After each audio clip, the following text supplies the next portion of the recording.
Eagle 98.1 Game Day is on. Presented by your local Super Chevy dealers and Home Bank. Good for business, good for life. This is LSU football. Daniels will keep it himself off the right side, call his own number, touchdown, Fighting Tigers. He waltzes into the end zone. Shotgun snap, give to Emery. Hit in the backfield, stays upright. Running right side, inside the 10, 5. Touchdown, Fighting Tigers. LSU football on Eagle 98.1, the flagship home of the Tigers. Today, from Tiger Stadium, it's the LSU Tigers And the Tennessee Volunteers. Now, Here's Charles Sandegriff and Matt Musso. And a pleasant good morning to you, and welcome to Eagle 98.1 Game Day. I'm Charles Sandegriff along with Matt Musso as we walk you up to the start of this morning's kickoff between the LSU Tigers and the Tennessee Volunteers. LSU comes in with a record of 4-1, 2-0 in the Southeastern Conference, and on a 4-game win streak after dropping their opener to Florida State in the Superdome. LSU last week went to Auburn, came from 17 points down to win 21-17. The Tigers are ranked 25th in the nation. It's a unusual morning start, actually, a spot in which LSU has excelled of late. Not something that the fans enjoy, but LSU's football team has done quite well with the circumstances. The circumstances for this game got a little bit more complicated yesterday with the news that Will Campbell, LSU's starting left tackle, will be out of action today. The Tigers will be looking to exploit a Tennessee secondary that's given up the most yards in the Southeastern Conference, but they'll have to contend with a Tennessee offense that goes at a faster pace than anybody in the nation. The Vols come in with a record of 4-0. They are 1-0 in Southeastern Conference play. They were off last week. 2 weeks ago, they beat the Florida Gators in Knoxville 38-33. Tennessee is ranked 8th in the nation and looking for a resurgence in their program after a long drought.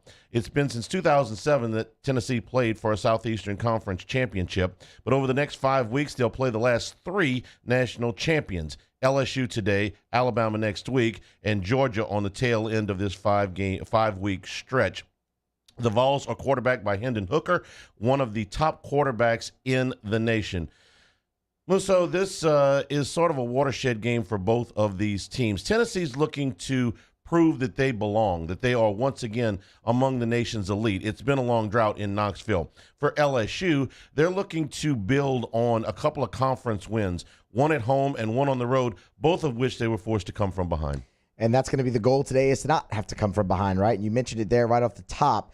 All week you've heard about downfield passing. 85 yards isn't going to be good enough. You have to get the ball to Kayshon Boutte. You have to get the ball to Jack Bech, to Malik Neighbors. The goal remains the same, but the fact is that's going to be complicated without Will Campbell in the lineup. You got to protect your quarterback's blind side if you want time to get the ball down the field. They'll adjust and the goal remains the same, but very much more complicated now for Jaden Daniels in this offense. We'll be getting you ready for kickoff here during your breakfast. Gordy Rush will be with us. Jason Swain from the Sports Animal in Knoxville. Jim Nagy from the Senior Bowl. And, of course, our staff, Matt Moscona, T-Bob, A-Bear. Chris Blair, the voice of the Tigers, will be with us. Shea Dixon will talk recruiting. And we'll get you ready for LSU and Tennessee. Welcome in. Get your eggs and whatever it is you're mixing with your orange juice. This is Eagle 98.1 Game Day.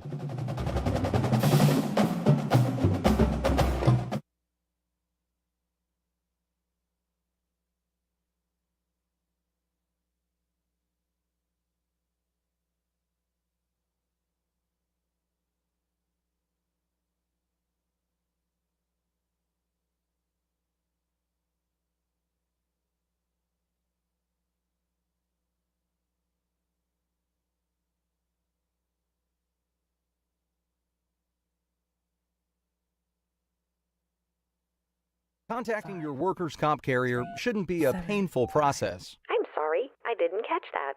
Please re-enter your policy number or say representative. I'm sorry, I didn't. Representative. Ugh. At Luba, we don't have robots answering our phones. We have humans, like Lisa. Thank you for calling Luba Workers' Comp. How may I help you? Answering your call is just the first of many ways we set ourselves apart. Visit LUBAWC.com to experience the Luba difference. Have you heard of NAD IV therapy? This is a very popular treatment that you can get at GoFlow IV Spa. NAD helps with addiction recovery, improves depression, brain health and function. This aids in mental clarity. NAD IV therapy also boosts energy levels, reduces overall fatigue, and restores muscle function and athletic performance. NAD also plays a large role in anti-aging treatments. Book your appointment today by calling 953-8150 or visit GoFlow IV Spa on Facebook to learn more.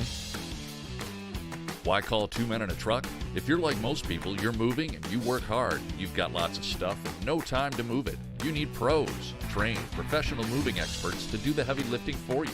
A team who will work hard and get the job done right. People who care about your things as much as you do. Time is of the essence, and you want it done fast. That's why you call Two Men in a Truck, the movers who care. Visit twomeninatruck.com today and get moving. 2 Men in a Truck. They say he's the best. They say he's a legend. Ronnie White makes selling or buying a home smooth and simple. Ronnie White is the only realtor you need. Message him on Facebook or visit letsgohome.com. That's Let's G. But I showed them what heart looked like. Again and again and again. Mom got me the right care. The right doctors with Blue Cross coverage. Don't let people tell you who you are. Show them. The right card, the right care. I've been doing business with Luba for 25 years. They're dependable, trustworthy. It's just the attention to detail with our clients. Our folks have years and years of experience. They're highly trained professionals. But many companies have that asset. What I'd like to think makes Luba a bit different is that we use those talents in a way that truly is dedicated. Eagle 98.1. Eagle 98.1 Game Day. Skull Session. Offense. Presented by Gulf Coast Bank. Gulf Coast Bank. The bank that cares about you. Now, here's Charles Hannegriff. And from the LSU Sports Radio Network, Gordy Rush. And welcome you back into Eagle 98.1 Game Day. Gordy, good morning. What's in the omelet this morning? Well, we had a little sausage, egg, and cheese burrito from my family, the David family out in Central, as I make the commute down lovely 110 into Baton Rouge. Well, I'll tell you what, when I was driving in this morning, and it was still dark, of course, the lights of the stadium were on, but the sun was just starting to come up. If you looked at it real hard, you could convince yourself the sun was going down and we were doing the day backwards. So we're just kind of ready to go here. All right, let me not bury the lead. News broke last night. In fact, Will Campbell broke the news himself with a story, a picture on Instagram of himself in the hospital. So obviously he's not going to play today, necessitating yet another change on LSU's offensive line. So let's start there and talk about how LSU might compensate for his loss today. Wow, I don't know what exactly you do. Dellinger's played a little bit, at that left tackle spot, but with his hand in that situation, you want to do that. I think Wire at this point maybe. It's been a while since we've seen with him, or are you going to bounce Frazier, who's played everywhere on the line? So I'm not sure, and like everybody else, I was just as surprised. I hope it's nothing too serious. Well, the fact that he posted it leads me to believe that it's serious enough to put him in the hospital, but not so serious that it's cloud. It's cloaked in a shroud of secrecy here. They already have Dellinger coming back and playing with a injured hand, I guess is the best way to put it. And they've had to shuffle this thing several different ways, and we don't know how much practice, if any, this caused him to miss. Because that's the real concern, Gordy, is if he practiced all week and then came down with whatever this is, then they're going in blind. If they don't have anybody that's practiced at that position all week, they got to do this on the fly. And that's why I say Wire because he's played, right? He's played out there a little bit, and then you got to think Tennessee. I see that that now. This changes things up. I'm bringing pressure packages off that whole side. I'm going to see what you got. Not only am I going to test that tackle, but I'm also going to try and test the communication between the tackle and the guard. So it's a significant deal, and we'll see how LSU adapts. I mean, one of the great things that I've been impressed with Brian Kelly, he's done a great job of moving chess pieces, and he's done a nice job of finding who can do what. And this may be a last-minute switch here, but we'll see. Kind of exacerbating the problem is that LSU wanted to throw the ball down the field. They still want to throw the ball down the field today. That was the buzz all week. Brian Kelly kind of set the tone at his press conference on Monday that 85 yards wasn't going to get it, that they wanted to do more things down the field. They wanted to get the ball to their playmakers, that it wasn't going to be a situation where you were only throwing to wide open receivers. You had to try to move it in there into some tight windows, encouraging Jaden Daniels to take some chances. They had a meeting with the wide receivers and the quarterbacks on Monday. So with all of that, you got to try to protect. But before the Campbell injury, that was the real kind of storyline into this game was LSU going to be able to throw the ball against a Tennessee secondary that has given up more yards than anybody in the SEC? Yeah, and I think it still is a story. I don't think anything has changed with Campbell being out there. You're going to run the offense that you practice, and hopefully Wire, whomever, is just going to step up with that. When I sit there and look at the review of the film and try to put on the defensive coordinator hat for LSU's opponent, you think about it, is that they don't stretch the field 20 yards and pass, and so that I can get up and play bump and run, or I can challenge wide receivers in that intermediate game and not worry about these 4- and 5-star receivers who normally I would be. I would have to give them help. I want to play over the top with Boutte. Not only that, Jenkins, all these guys are fantastic. And I feel like because LSU's not stretching the field, they're seeing more man and more tight coverage than they should if LSU was just balanced enough on offense. They're not talking about throwing for 400 a game, but 250 to 300, doing something like that. They would see different looks out of the defense. And it's so much more important against a team like Tennessee. They're porous against the pass, but their run stats are right behind Alabama and Georgia. So I know LSU wants to run the football too. Well, that's going to be a little bit tough. Yeah, and it's deceiving because Tennessee's so good offensively that it kind of forces opponents out of what they want to do, and that they need to score points to win. I mean, they played Pittsburgh. That was Pittsburgh's a pass first team, and then Florida with Richardson, they're explosive on that side of the football. So, yeah, I think there's opportunities in the pass game. When you look at the film, Daniels has got to trust what he's seeing and throw the football. And even if he's seeing blitzers, he's got to have confidence that the O-line and the protection, the running back, is going to slide over and pick the guy up and realize, hey, just the answer to every package or some package, some blitz packages, not always to run to the right, try and outrun the guy. And I think what you're finding out now in this league is the defensive ends and the linebackers all run 4-4-2. And this is in the Pac-12, and you can't do that and be as elusive, and you can't take all the hits. You're not going to make it through the season. So plant your feet, throw the football. You make a good point about that rush stat being maybe a little bit skewed because of how Tennessee plays on offense. And it brings me to the next point, which LSU is trying to emphasize today, which is our old standby. Gordy, get off to a good start. You and I have had this one for years. LSU found themselves in a 13-point hole against Mississippi State, came back, found themselves in a 17-point hole against Auburn, came back. You play that way for 15 minutes or so against the Vols, you might find yourself in a much, much deeper hole. So I don't expect you to have the perfect answer, but what do you think they have done to try to address that and try to adjust the script? those first 15 plays that haven't been effective for them so far, but really need to be today. Right, and to me, it comes back to Daniels. When I think about the first quarter against Florida State, I think about the first quarter against Mississippi State, and then after seeing it at Auburn, it's just getting him settled down. It's quieting those happy feet and gaining some confidence. The majority of the plays that he's made in the first quarter of these football games have been with his feet, and I think getting him established in the passing game with some high percentage short stuff, working outside the football field, just something to get him comfortable is it's the key to this football game. I think LSU's made a lot of improvement. They're playing well defensively. They've run the footballs better than I thought they would, especially in the second half. some of these key football games, then it comes down to being able to balance it out with some passing. Gordy, let's flip sides and talk about Tennessee's offense against LSU's defense. This is good on good, best on best. Hendon Hooker, the quarterback for Tennessee, a senior, he's having a fantastic year. I think this kid is one of the top 2 or 3 quarterbacks in the country. Impressive to me, most of all, is the yards per attempt. At 10.6, it's tops in the nation, and no interceptions, meaning that he can push the ball down the field, but he has not put the ball in harm's way.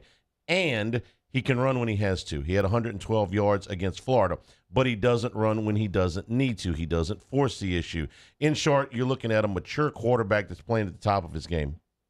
That's the best way to describe it, Charlie. Mature, poised, and combined with some of the unique aspects of Josh Heupel's offense. And we saw this in 2018 when Central Florida played LSU in the Fiesta Bowl. It's really been a good mix, and you're exactly right. He's going to take what the defense gives him.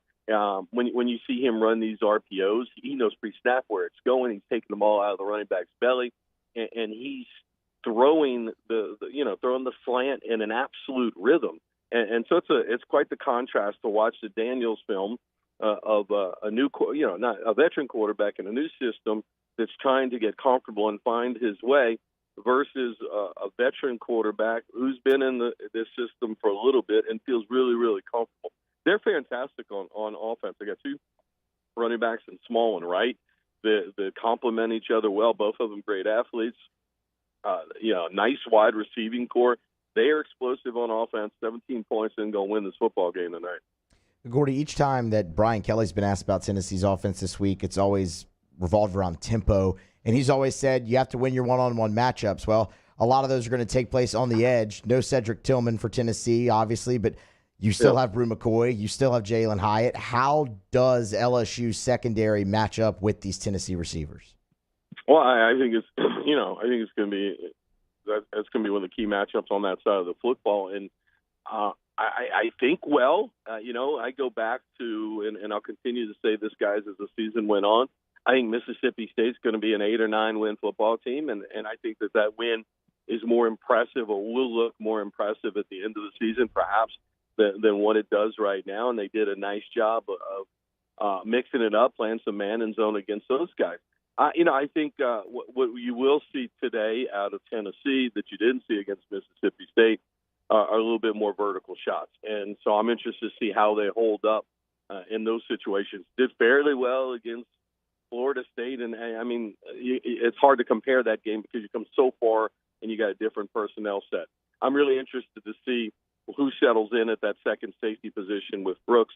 They started with Fouché last week and then ended the game with Bernard Converse. That's key because Heupel is going to run a lot of exotic-looking stuff. You got to be able to get lined up, communicate. You can't afford the breakdowns that you had in the Auburn game when you have an offense that's as potent as Tennessee. You don't want to give them any freebies. Last thing, Gordy, tempo. We know what speed Tennessee wants to go at, as fast as they can. How fast does LSU want to go today? Yeah, I think that's a great question, Charlie. We know we need to come up with a term. You and I always come up with a term, right? This is Tennessee's the fastest offense in college football. That's what they're claiming to be. So, this is, Musso, maybe we can get you to put all these terms together, but it's not, it's not Mach 3. It's a couple notches down. You got to play with some tempo. I'm come to that conclusion with Jane Daniels. He's most comfortable with some tempo. I don't think that it's a race car tempo, and that you really want the opportunity to do a little bit of check with me. That's my thought on it. That being said, Charlie, his best drives have been these 2-minute drills at the end of the half against Auburn and Mississippi State, when they have run a 2-minute drill, and it has been exceptional exceptional tempo. But I don't think you can sustain that for a whole football game. Not with that defense. It's going to need some time to recuperate after playing. That you don't want them to have a quick 3 and out and throw them back on the football field with Tennessee playing their tempo. Till I can come up with something better, we'll just go with selectively fast. Works. Yeah, I don't see. I'm not familiar with the whole mock series. If you want to come with something from that, but you guys have got some time. Figure it out. Whatever you go with, I'm going to endorse. How about that? All right. Have a good call, Gordy. We'll talk to you after the game. Okay, guys. Take care. And we'll take a break. We come back. Jason Swain covering the Tennessee Volunteers for the Sports Animal in Knoxville. That's next. Eagle 98.1 Game Day. Bayou Ford has the new inventory to get you in a new Ford truck or SUV today, or customize your next vehicle just the way you want it. All new Bayou Ford vehicles come with a 1 million mile powertrain warranty. The crew at Bayou Ford is going to do right by you. I'm Jay Ducote. I grew up learning how to cook at LSU tailgate parties and right in my own backyard. And I created JD's Louisiana products to bring that Louisiana flavor to you at home for your backyard cookout. JD's Louisiana barbecue sauce, Louisiana molasses mustard, spicy and sweet barbecue rub, and more are available at your local supermarkets or by logging on to jducote.com/shop. Put in promo code CST for 25% off at checkout. Eli's always been into grilling. It took us a while to see it, but the signs were there. What are you doing, Eli? I knew grilling was my thing. I have been talking about it throughout my career. Happy with the results? I am. Got the new grill from barbecueguys.com. It performed great. My advice, as I always told my boys, do more of what you were born to do. Barbecue Guys, for those who were born to grill. You want cheese on your burger, Pops? I'll take a little cheese. Crime has serious consequences, but anyone can make a mistake. If you find yourself in trouble with the law, know that you have rights, and it's okay to demand them. The law offices of O.C. Brown are here to protect you and your rights. Felony or misdemeanor, DUI or drug charge. No matter what crime you're accused of, you still have rights. Let the law offices of O.C. Brown uphold them. Call 225-343-1111. Your law firm for a lifetime.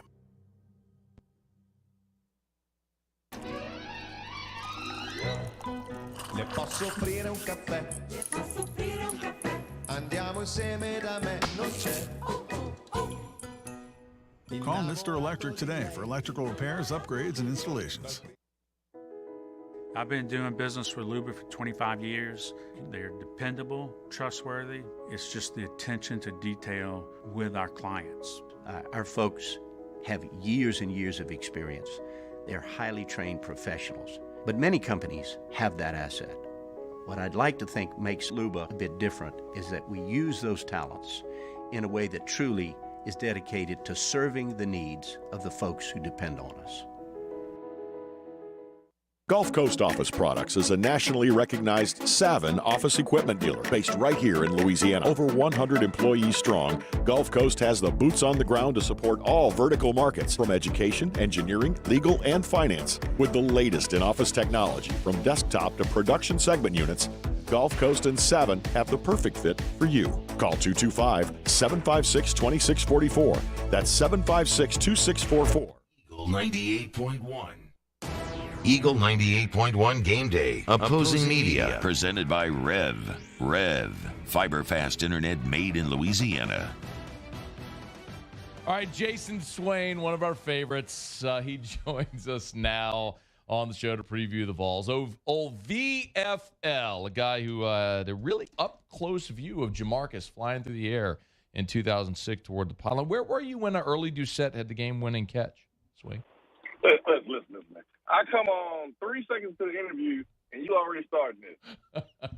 Jamarcus Russell, he fumbled. The refs were blind that day. He fumbled. Swain, you're the freaking best. He's the co-host of Josh and Swain with Josh Ward on the Sports Animal up in Knoxville. All right, Swain, let's first of all, what's the mood like in Knoxville, considering it's a program, let's just be honest here, haven't had a 10-win season in more than a decade, and now you're ranked in the top 10. So what's the vibe around there, man? Man, very, very optimistic. Hendon Hooker has really given, I think, our fan base a sense of calmness, confidence, how he has been able to play, taking care of the football. He's been an awesome leader. Josh Heupel, arguably the best offensive mind in college football. I think there's a lot of confidence in those two guys. This team is playing their butts off. Obviously, defensively, not where you want to be. I think the fans see that. But for the first time in a long time, Matt, I think fans are very, very excited and calm and relaxed and optimistic about Tennessee in the football season. It's been a minute. Look, man. I mean, it's fair. I mean, look, and you were there during the last great era of Tennessee football, and it certainly feels like what is ahead now is certainly prove it time for Tennessee, and it starts on Saturday morning in Baton Rouge. All right, Swain, how much does the bye week help or hurt Tennessee coming into this week? I've said it all week. You can look at it really both ways because offensively, this team did a really good job versus Florida. Didn't punt one time. Florida could not stop Tennessee, and you were on fire. In the Pitt game, Tennessee's offense was really sluggish. Didn't look great. And it was a defense that helped Tennessee win that game against Pittsburgh. Against Florida, offense was flowing and going. And I thought that's why Bill Napier was so aggressive and went forward as much as he did on fourth down because he knew his defense couldn't stop Tennessee.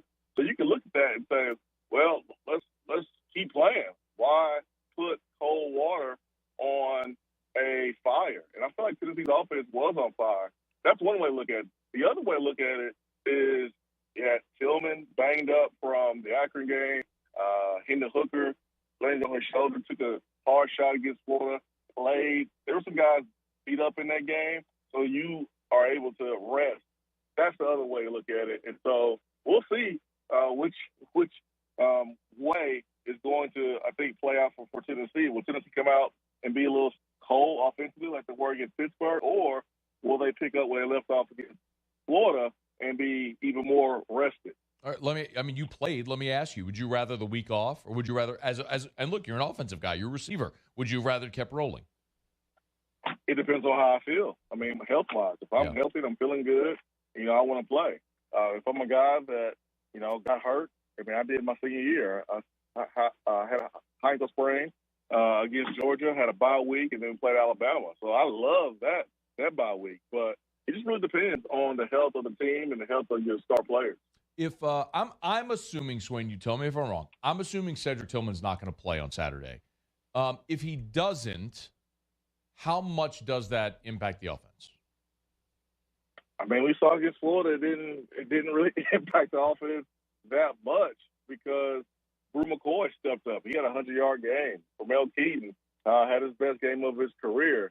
Jalen Hyatt slot had some crucial third down plays. Hendon Hooker had 100 yards on the ground.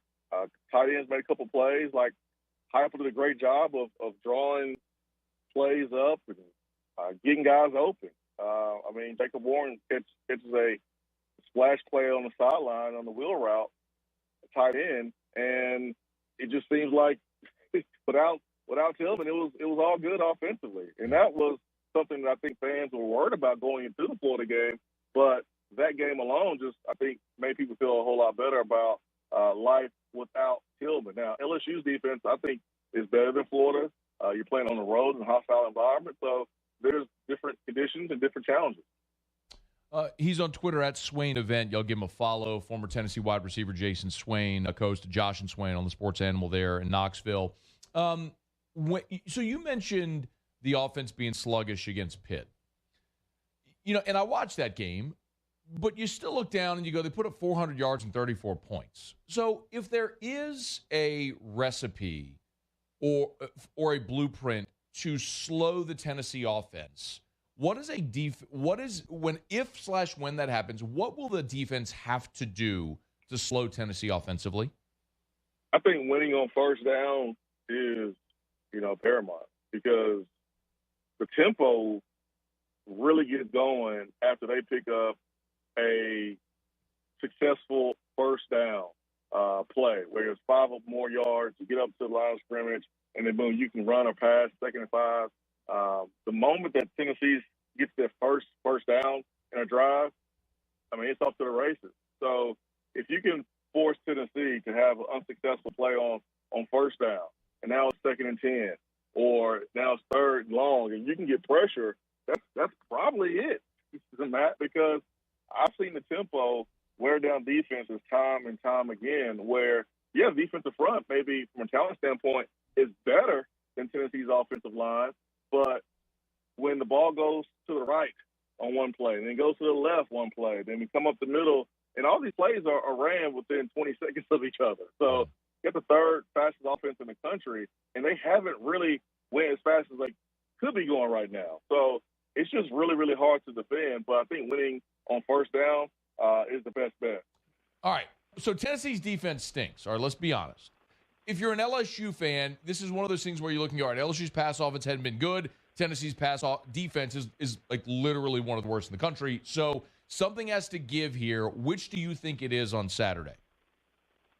I think Tennessee's defense get a really, really bad rap, probably more than they deserve, because you got to think about how many situations that the offense put them in. So, like, if Tennessee's offense goes 3 and out, we're talking like 45-second drive, you know? Right. And, like, a couple of those, man, the defense, you know, they get winded. And the offense puts them in a really bad spot when they don't get the job done. Now, if offense is putting up points and getting out to a lead, now the defense can pin their ears back and rush the passer, and it's all good. But, like, I think Tennessee's defense is better than what people see with the numbers. But against Florida had the best passing game of the season. And Anthony Richardson came into that game not throwing a touchdown, and he left with several. So, yeah, I mean, Tennessee doesn't have the personnel, I think, to play man-to-man on the outside and press guys up. It's going to have to be a soft zone, and they want to get to the quarterback before the quarterback hits those receivers in the soft zone. So something's going to give on Saturday. I think LSU's receivers will be the most talented group of receivers that Tennessee has faced. You got Jalen Daniels, who is tough to defend because he's dual threat. All dual threat quarterbacks are tough to defend.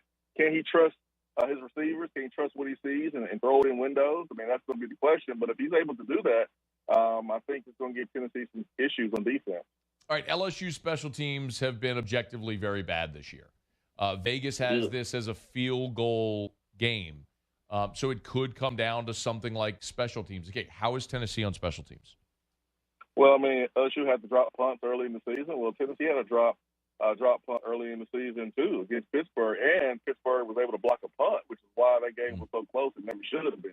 So both special teams have had some ugly, ugly moments so far early in the season.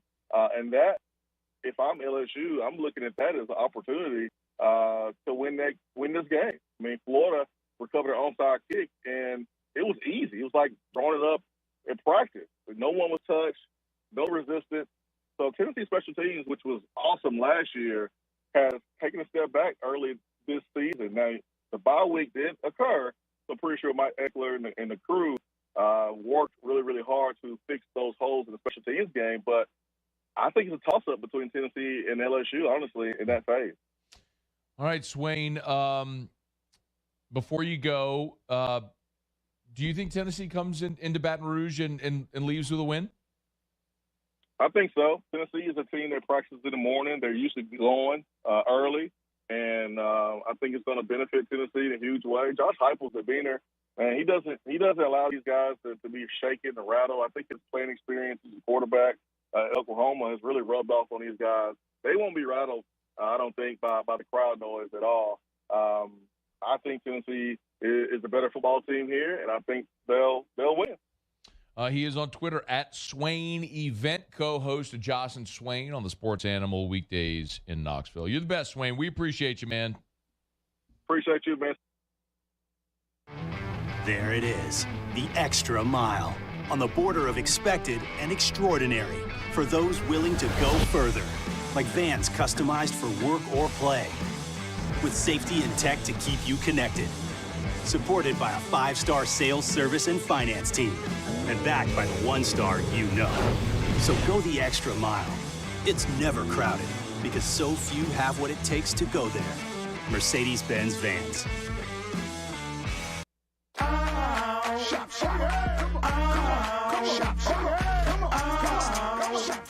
Order curbside pickup online or with Rouse's Market Shopping app and let Rouse's personal shopper shop for you. Curbside pickup is free and you pay the same price for groceries as in-store. Use code SAINTS20 and save $20 on orders of $100 or more. That's curbside convenience. Shopper style. Oh, yeah!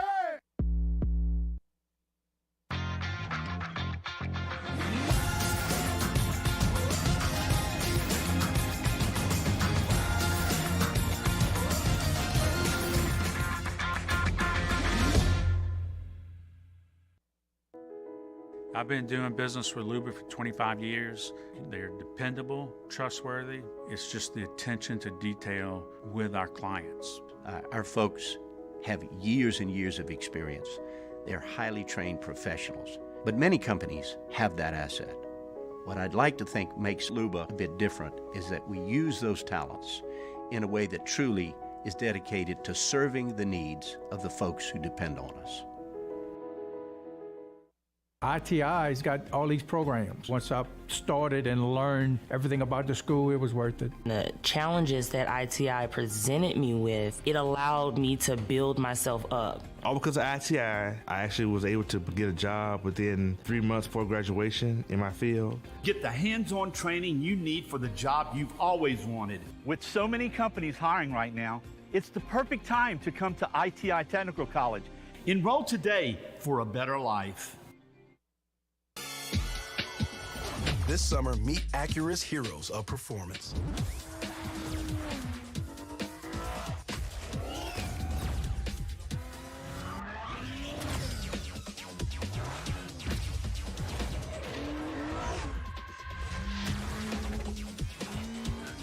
Only available at the Acura Summer of Performance. This summer, visit your local Acura dealer for attractive offers on the MDX. Gulf Coast Bank and Trust is giving our customers the power to bank anywhere, anytime during this challenging event.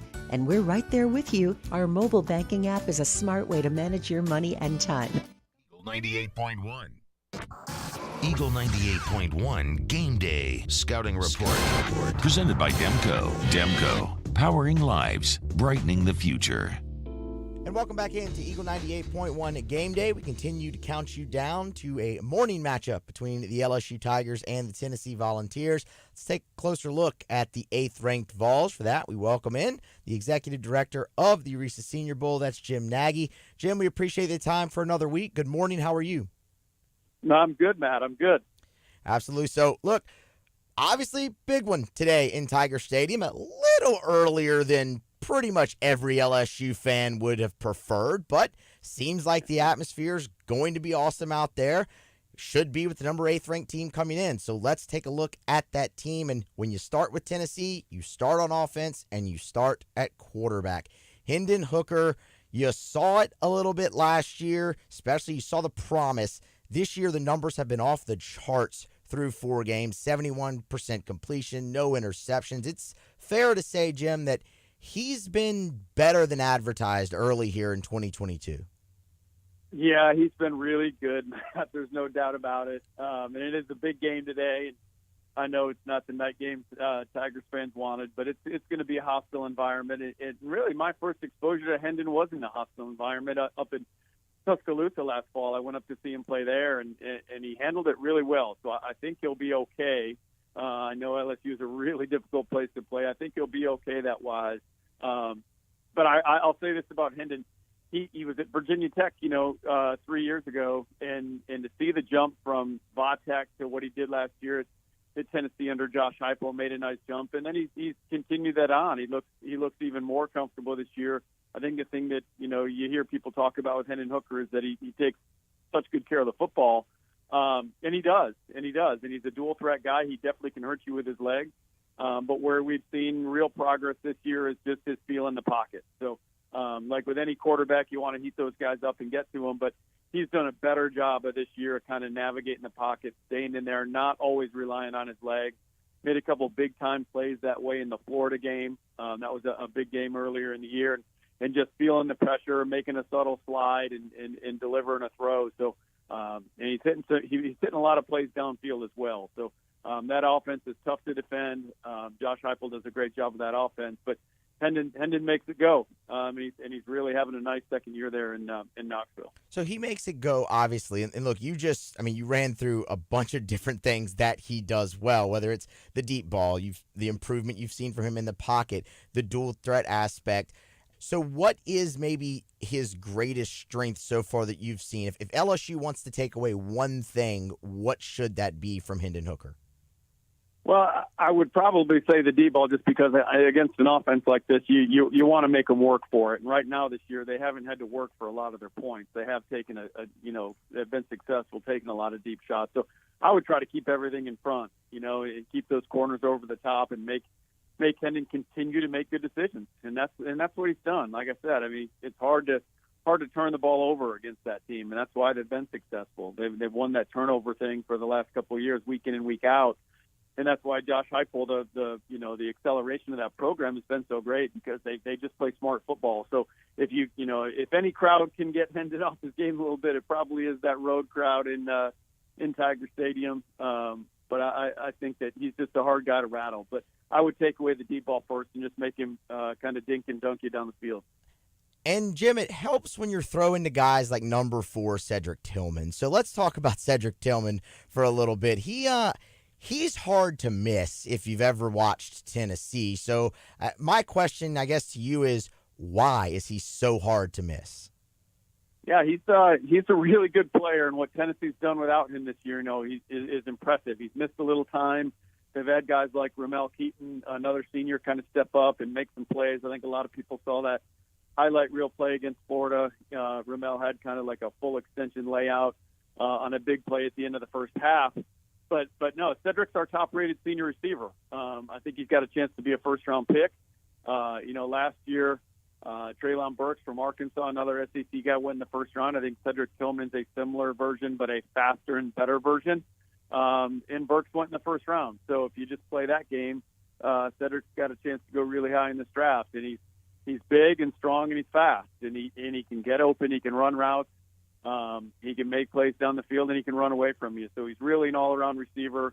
He was a 3-star recruit coming out, so he wasn't a big-time recruited guy. So he's got a little bit of a chip on his shoulder. He kind of plays with that, but he's just a big, physical, fast guy that's hard to defend. And look, if you somehow do defend him, you got to worry about Brew McCoy and Jalen Hyatt. So they're pretty stacked there at wide receiver or the Volunteers. It'll be a challenge for LSU's defense to slow down that unit for sure. We're talking with Jim Nagy, the executive director of the Reese's Senior Bowl. Jim, let's flip sides of the ball here. It seems every week when we have you on, we highlight an edge rusher, and we're going to do that again. Byron Young for Tennessee. Man, you flip on the Florida game, and he was hard to miss. In fact, it was his quarterback pressure that forced the game-ending interception in that game. 2 freshman tackles for LSU. Seems like they'll have their handfuls with Mr. Young. Yeah, he's an impressive player. It seems like we do talk about edge rushers a lot, Matt. But he's going to be one of the best stories in this year's draft class too, because you rewind a couple years ago, and the guy was stocking shelves at the Dollar General, was out of football. Went to kind of an open tryout at Georgia Military. And now the rest is history. He's been a really good player in the SEC the past couple of years. I'll say the thing that stood out about him, on last year's tape, watching his junior stuff, was he's really one of those guys that can bend and dip around stuff. So he didn't win a lot of one-on-one matchups against tackles, but when they twisted and stunted and kind of worked him off other people, he's really effective because he's just a really good athlete. He's a really good mover. And he has power. So that's where he's kind of taken the next step this year. You're seeing a little more one-on-one wins. As a pass rusher, he's not a guy that you're going to drop in space a bunch. He's an upfield player, but he's slippery. I guess that's probably the best word to describe him. For a guy that's rocked up and looks the way he looks physically, usually those guys have some muscle-bound qualities to their movement, whereas this Byron Young, he's a slippery rusher. Is there one side they'll play him on more? No, they move him around, and that's why it's hard. They do a really nice job of taking advantage of his movement, and they'll move him all around to create matchups. He's tough for guards because he'll out-quick them, and then out on the edge, his ability to dip and get around those guys he's got a nice first step, makes him a difficult matchup for tackles as well. But like I said, they keep him on the move. That's where he's most effective. He's not the longest rusher. He's not as long as Ali Gay. But you keep him on the move and you let him out-athlete people, that's when he's most effective. Lastly, Jim, so look, it's been a huge topic of conversation here this week. LSU, they got to get the passing game going. I mean, that's after that Auburn game, that has been the talk all week. LSU's got to throw for more than 85 yards. They're going to be doing it against a bit of a banged-up secondary for Tennessee. Obviously, cornerback Warren Burrell. I know that's somebody y'all were looking at before the season-ending surgery. What type of player is Tennessee missing in their secondary now? Yeah, they're just, they, like you said, they don't have like an elite playmaker that you avoid back there, So I don't think there's a guy that you just go away from. They do have some experience back there, but not like a high draft pick. Last year they had Alontae Taylor, who the Saints picked in the second round, and was that guy that you really tried to avoid because he was fast and physical and made a lot of plays. They don't really have that guy. They have a lot of experience, but they don't have that guy. So, like you said, they're beat up. LSU definitely has to, get that pass game going, and this is probably a week to do it. Because they don't have that lockdown guy, if you will, that most SEC teams have. He is Jim Nagy, the executive director of the Reese's Senior Bowl. Joins us every Saturday here on Eagle 98.1 Game Day to preview the Tigers' opponent. Jim, we appreciate it as always. Look forward to doing it again next week when the Tigers head to Gainesville. Yeah, Matt, enjoy the game. Great being on. Absolutely. That is Jim Nagy, executive director of the Reese's Senior Bowl. Follow him on Twitter at JimNagy_SB. You can follow the Reese's Senior Bowl at Senior Bowl. We'll grab a break, come back on the other side with more. This is Eagle 98.1 Game Day. Bayou Chrysler Dodge Jeep Ram has $12,000 off MSRP on all new 2022 Ram Black Widow trucks in stock. All new Bayou vehicles come with a 1 million mile powertrain warranty and free delivery. If you need sales or service, the crew at Bayou is going to do right by you. I am Juliette, daughter of Marguerite, granddaughter of Gabriel Piera. I come from a line of strong women who knew struggle and success too. Still, I was scared by my breast cancer diagnosis, but I had Blue Cross coverage, which meant I got care from top doctors. I'm strong like my mother and her mother before her. The right card, the right care.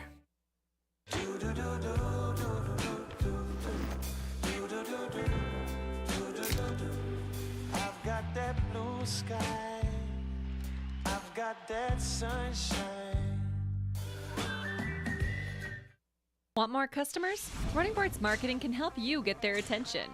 Imagine your brand's message on a giant LED billboard truck that can't be skipped and is nearly impossible to ignore. Running Boards Marketing is the leader in effective and affordable advertising on digital mobile billboards, which are 2 times more effective than traditional billboards. With a 97% recall rate, you'll leave a lasting impression with your customers. Visit us online at runningboardsmarketing.com so we can drive your message to where the people are.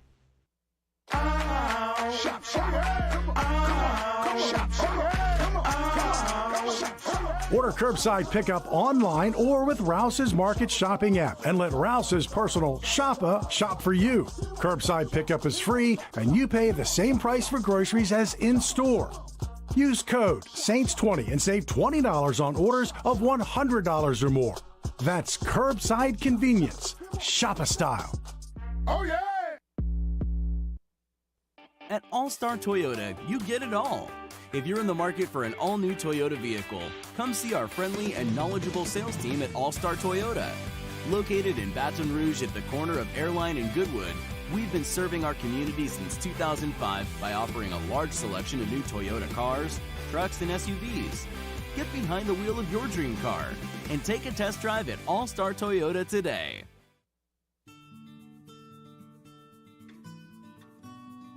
This is a house call.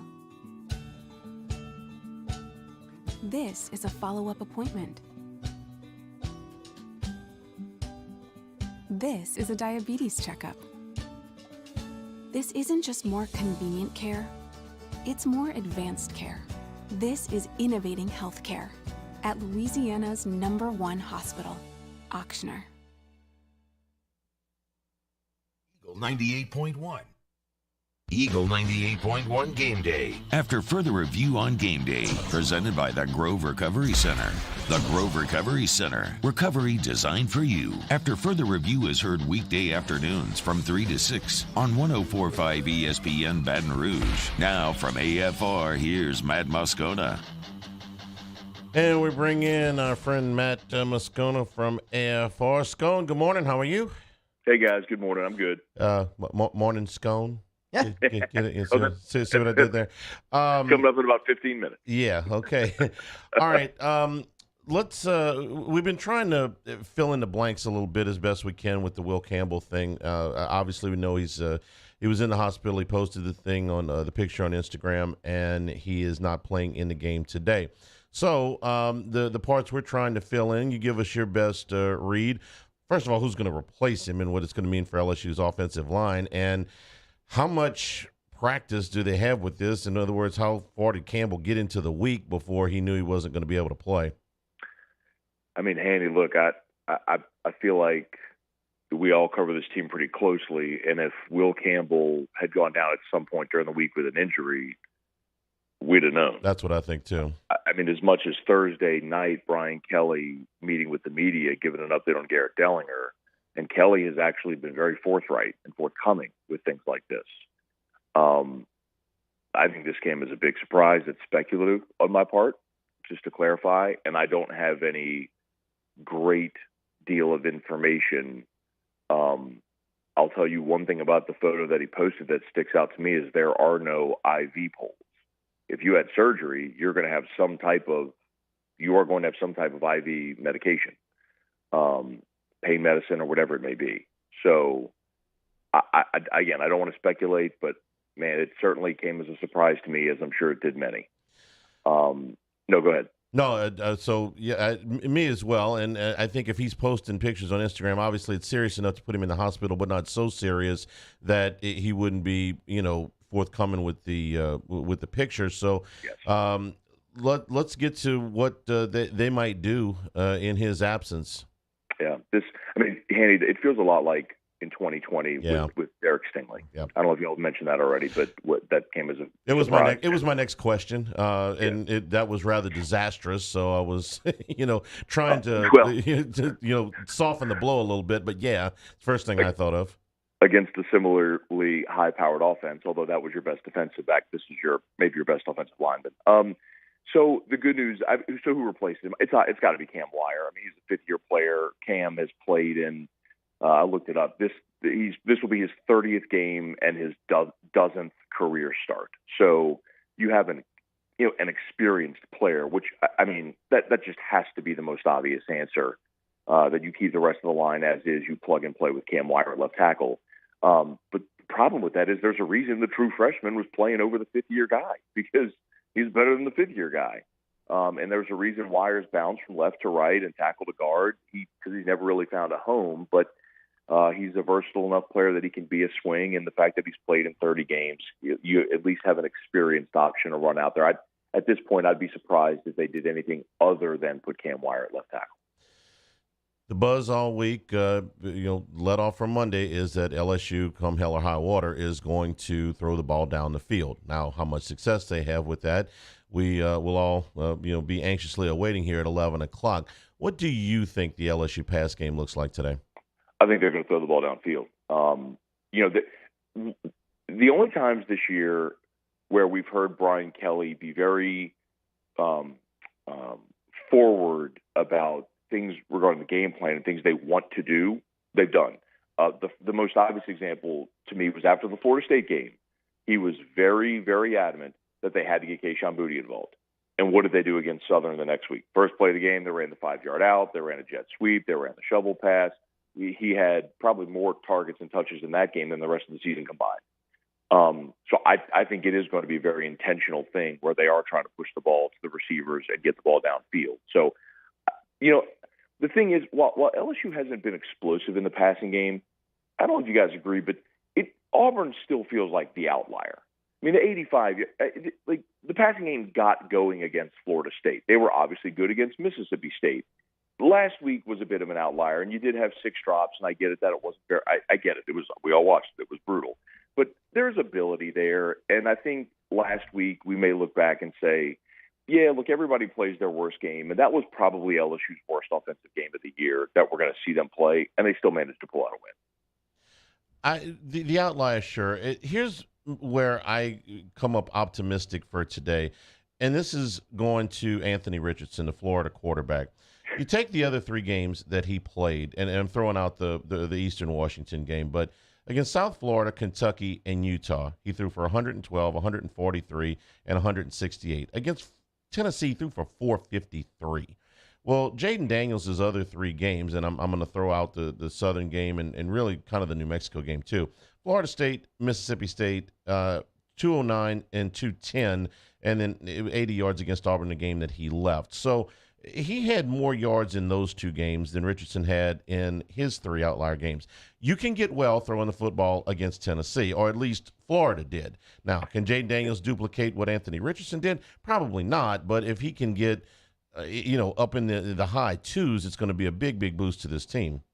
And Anthony Richardson's receivers stink, Hanny. I mean, let's just call it what it is. Their best receiver is Ricky Pearsall, who was an Arizona State transfer, who was, I think, their number 2 or 3 at Arizona State. Remember the tall kid from Florida State, Johnny Wilson. You know what I'm saying? The big Wilson. Johnny Wilson. Yeah. Wilson, thank you. That was Arizona State's best receiver a year ago. Pearsall was like their number 2. He's the best guy Florida's got right now.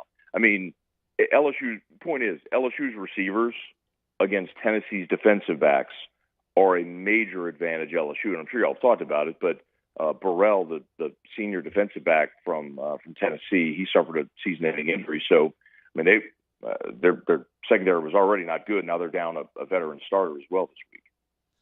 What might LSU's defensive coverages look like against a quarterback like Hendon Hooker?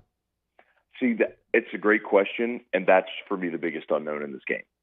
Because the one thing we haven't seen yet from LSU this year, and I feel like defensively we've seen them against pretty much anything, we have not seen what LSU's corners can do if they exist on an island against elite receivers. We just haven't seen that yet. And, man, if I had Stingley and Ricks and McLaughlin, I feel really good about my guys. If I had Tre'Davious White and Dante Jackson, like in 2016, I feel really good. Just let my guys go exist on an island. I think my guys are better than yours. I don't know that I believe that. Like, I don't know if Jarek Bernard Converse can go live out on an island against Brew McCoy, but I think you have to find out. Because, man, the thing that and I'm guilty of this as well, I don't think we talked enough about this week, is Tennessee averages almost 200 rushing yards per game. Mm-hmm. If you try to just commit a whole bunch of numbers on the back end and you leave yourself vulnerable up front, they will gash you. So, my guess is they try to see if they can go win man coverage on the back end. And if they can't, then they have to give help with numbers. But if you do that, Tennessee's got multiple ways to beat you. Yeah, the rushing thing that bothers or concerns me the most from LSU's standpoint is if you do play man coverage, and I'm with you, I think they have to, is the biggest rushing threat may become the quarterback, because we saw Hooker go for $112 against Florida. And he didn't run for very many yards against Pittsburgh, but it reminded me of a Joe Burrow type game in which, hey man, he only had 3 runs, but they were all on third down. They all picked up key first downs. They were all in the fourth quarter in a close game. So you play man coverage, and let's say that you do lock these guys up. Hooker is very capable of going and running for 60, 70, 80 yards today. Yeah, and I think one way they may combat this, and I can't take credit for this, I heard one of our NFL guys talk about it this week. I don't know if it was Flynn or if it was maybe Brandon Taylor. One of the guys this week said, don't be surprised if you see Harold Perkins spy Hooker. And, Hanny, I think that's been one of the biggest developments this year is Harold Perkins, because, I don't mean to point out the obvious with a 5-star linebacker, but we've seen really talented freshman linebackers come through here that weren't 3-down linebackers as freshmen. Kendall Beckwith was a massively talented guy who they really just used on third down as a rusher. I feel comfortable right now having 40 on the field as a 3-down linebacker, as a true freshman, which you know far more about the history than I do and can go back further. I don't know that I've seen that from a true freshman linebacker at LSU. Not Devin White, not Kendall Beckwith, not any of them. So you want to put 40 in the game and have him spy Hendon Hooker, I actually feel good about that matchup. I feel very good about that. I'm trying to remember. The first name that came to my mind was Trev Falk as a freshman, but I don't remember exactly how much he played the first month of the season. What impresses me, Matt, about his ability to spy is the angles that he took against Ashford last week. It's one thing to say, hey, you can run, but we've seen spies that can run that can't tackle or take bad angles, and the quarterback ends up running around anyway. I was really impressed at how he was able to cut those angles off and cut Ashford off last week and stop him from running, and I think he's capable of doing that today if he's in the game. He's been phenomenal, man. I think I said this on postgame last week. He is better as a freshman than Devin White was as a freshman, and it's not even particularly close. And that's not to say he'll be a better player long term. I get it. Devin White won the Butkus and was a top 5 pick, but coming in right now as a freshman, I don't even think it's close when you look at the two and how advanced they are as linebackers. And he's got all the athleticism to go. I think it's pretty safe to say that an athletic freak in the middle of your defense against a team that can hurt you running and passing is going to be important. Not to state the obvious, but yes, I think this could be a big, big day for Harold Perkins. All right, early start for Whiskey and Wine? Yeah, so I guess maybe 2:30-ish as soon as the game ends, or, thank God it's not CBS, otherwise it might be a 7 o'clock finish. Right, you get to do it on Sunday morning or something like that. Are you counting down the games that CBS has left in the SEC the way I am? I'm not so particularly, but ready. yeah, but the CBS broadcasts they're just not good. I mean, they run. We've talked about it so much. They run too long. Vern got over the hill. I don't think it's a great fit with Brad Nessler. It's just CBS is not. Look, they're still going to. Hanny, I think this is the misconception a lot of people have. They're still going to be 2:30 games. Like LSU, they're still going to be, but it's just going to be on ABC or one of the ESPN networks, and it's just going to be a better production. The 2:30 game, the 2:30 doesn't bother me. There's two things.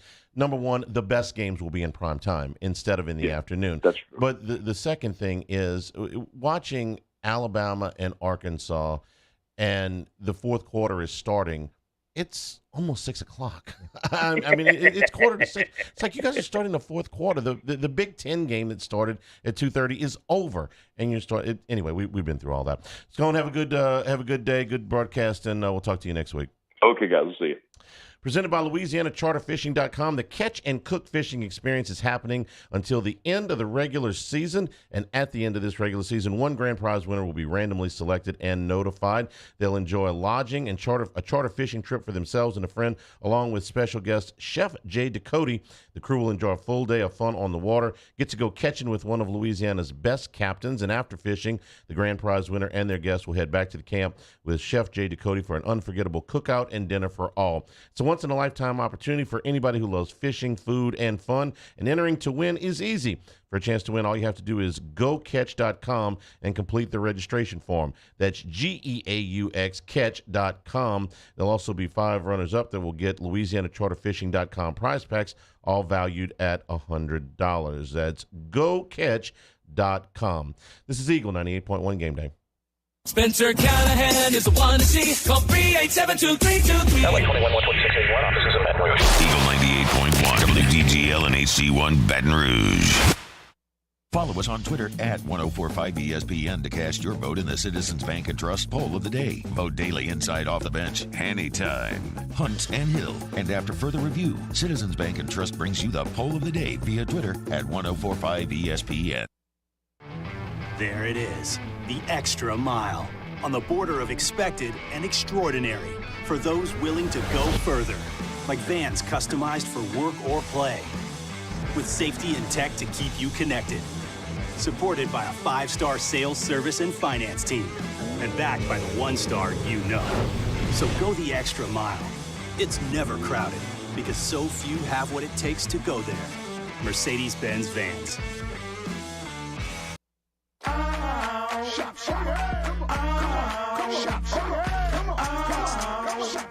Order curbside pickup online or with Rouse's Market Shopping app and let Rouse's personal shopper shop for you. Curbside pickup is free and you pay the same price for groceries as in-store. Use code SAINTS20 and save $20 on orders of $100 or more. That's curbside convenience. Shopper style. Oh, yeah! I've been doing business with Luba for 25 years. They're dependable, trustworthy. It's just the attention to detail with our clients. Our folks have years and years of experience. They're highly trained professionals. But many companies have that asset. What I'd like to think makes Luba a bit different is that we use those talents in a way that truly is dedicated to serving the needs of the folks who depend on us. Gulf Coast Office Products is a nationally recognized Savin office equipment dealer based right here in Louisiana. Over 100 employees strong, Gulf Coast has the boots on the ground to support all vertical markets, from education, engineering, legal, and finance. With the latest in office technology, from desktop to production segment units, Gulf Coast and Savin have the perfect fit for you. Call 225-756-2644. That's 756-2644 for Gulf Coast Office Products. Oh, hey, what's up? It's Big D and Bubba, 100.7 The Tiger Morning Show. We'd love for you to join us every weekday, 4 a.m. till 9 a.m. Yeah, everything you want in a show. Country music. We got laughs. We got celebrity in-studio guests. We just need you. Join us every weekday morning, 4 a.m. to 9 a.m., right where it all started. That's right. Louisiana's country station, 100.7 The Tiger.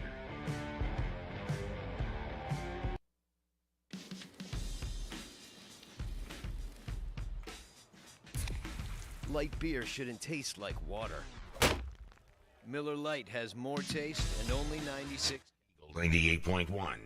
Eagle 98.1 Game Day. Talkin' Tigers. Presented by Louisiana Land Bank. Louisiana Land Bank. They're experts in rural land and equipment lending. Talkin' Tigers. Quarterback Jaden Daniels. Well, me personally, just be more aggressive, like Coach Kelly said. Be more aggressive and let those guys. We brought them to LSU for a reason. Let those guys win their one-on-one matchups because we have those talented guys, the receivers that can make plays. If we want to achieve the goals that we want to achieve, that's what we're going to have to do.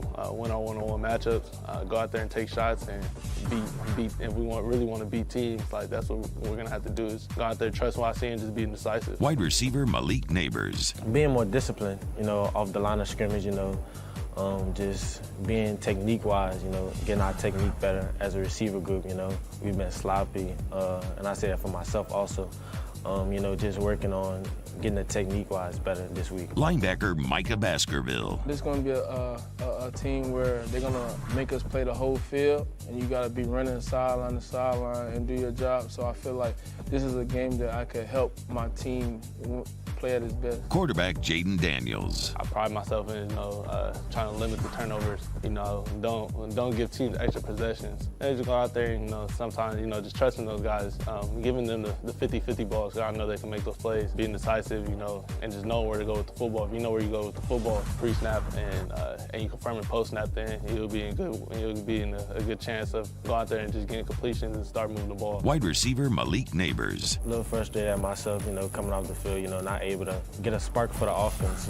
I looked at myself as, making a spark and putting that big role on myself to, make plays on the offensive role. So when you're not able to do that, it's kind of hard, and then just coming off the field, out of 3 and out is just not something positive that you want to do. And it was nothing really about the throws. It was mainly about the route discipline, me just breaking my route in too fast, not breaking down easy enough, It was all something that we could all work on mentally and especially. Linebacker Micah Baskerville. It just shows about all our hard work we've put in. A lot of people count us out, so we want to show them that we're a great team and we've been putting in the work to prove that. Quarterback Jaden Daniels. The conversation between me and Coach Kelly, he's saying go out there and just give those guys a chance. And for me, it's just being decisive. It's a mindset. We go out there. I know I can make every throw on the field. It's a matter of fact just going out there and doing it.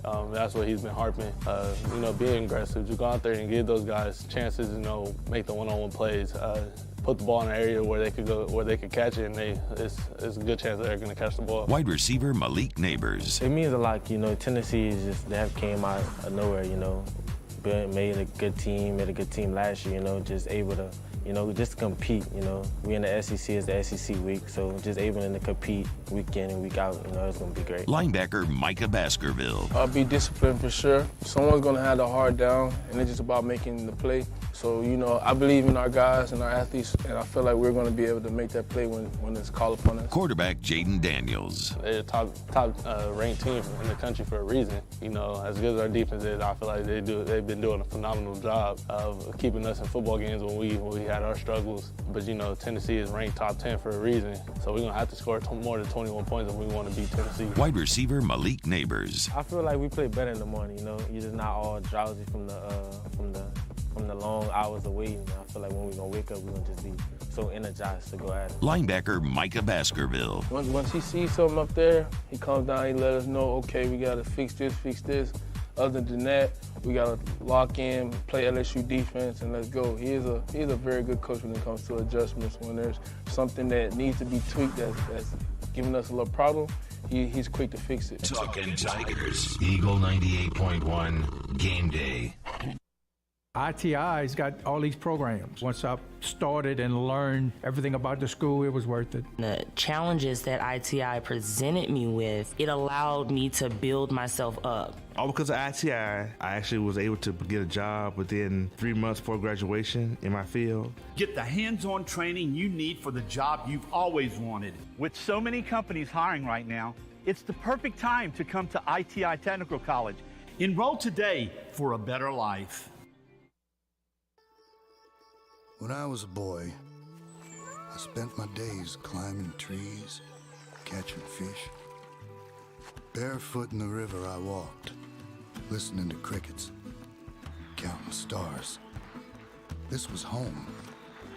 After my stroke, I wondered if I'd make it back to the people and places I love. But I got the right doctors with Blue Cross coverage. Your card matters. Your home does too. ServiceMaster Elite create clean, disinfected work environments. As a local business, we take pride in serving the New Orleans and Baton Rouge areas. Our cleaning protocols follow CDC and OSHA standards for healthcare settings, offices, senior living, restaurants, and industrial plants. Contact ServiceMaster Elite to get your operation ready for reopening with germ disinfection cleaning. ServiceMaster Elite, the trusted choice in professional cleaning since 1996. It's no secret. The best oysters in Baton Rouge are at Jolie Pearl Oyster Bar. Enjoy mouth-watering South Louisiana flavor and oysters from all over the country. And don't forget our nightly drink specials.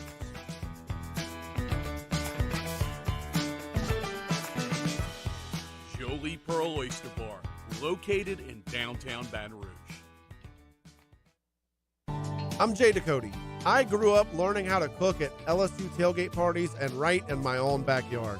And I created JD's Louisiana products to bring that Louisiana flavor to you at home for your backyard cookout. JD's Louisiana barbecue sauce, Louisiana molasses mustard, spicy and sweet barbecue rub, and more are available at your local supermarkets or by logging on to jducote.com/shop. Put in promo code CST for 25% off at checkout. Eli's always been into grilling. It took us a while to see it, but the signs were there. What are you doing, Eli? I knew grilling was my thing. I have been talking about it throughout my career. Happy with the results? I am. Got the new grill from barbecueguys.com. It performed great. My advice, as I always told my boys, do more of what you're born to do. Barbecue Guys, for those who were born to grill. Eagle 98.1. The First South Farm Credit College Football Scoreboard. First South Farm Credit, financing farms and land since 1916. All right, here's your slate of games for today in college football. Good slate at 11 o'clock. Everybody's going to be watching LSU Tennessee, but there's some good games at 11 o'clock.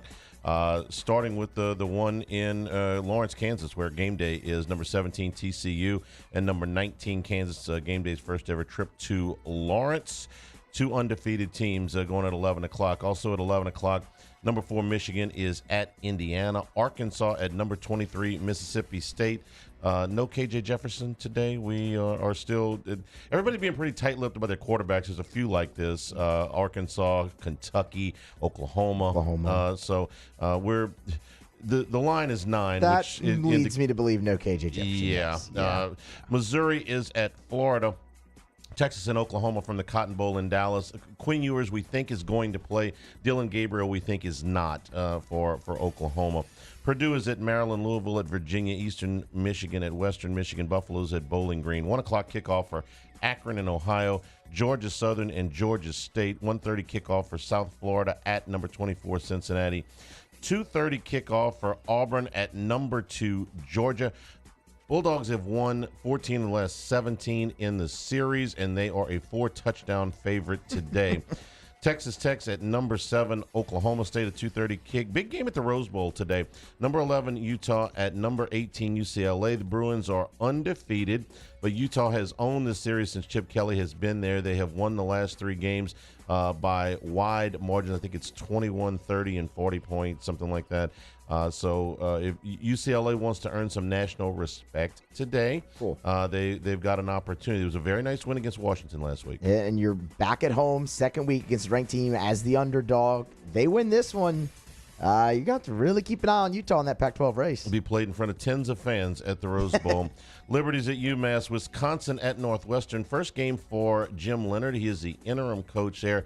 But much like an Ed Ogeron, I guess, there is a very good chance that Jim Leonard will be the permanent head coach there. If this goes well, he had sort of been the guy in waiting. He turned down the defensive coordinator's job with the Green Bay Packers last year. This is the job he wants. If this goes well, Leonard could be the full-time coach at Wisconsin. For sure. And you don't really see head coaching waiting very much anymore in college football, it feels. So. No, because things change too quickly. Exactly. Head coaching waiting was always a bad idea. But if you want to be on staff and see how things go, if you're looking to get off to a good start, Northwestern's a nice first test. Yeah, Wisconsin has not won a game in the United States this year. They have 1-4. They won the game in Ireland.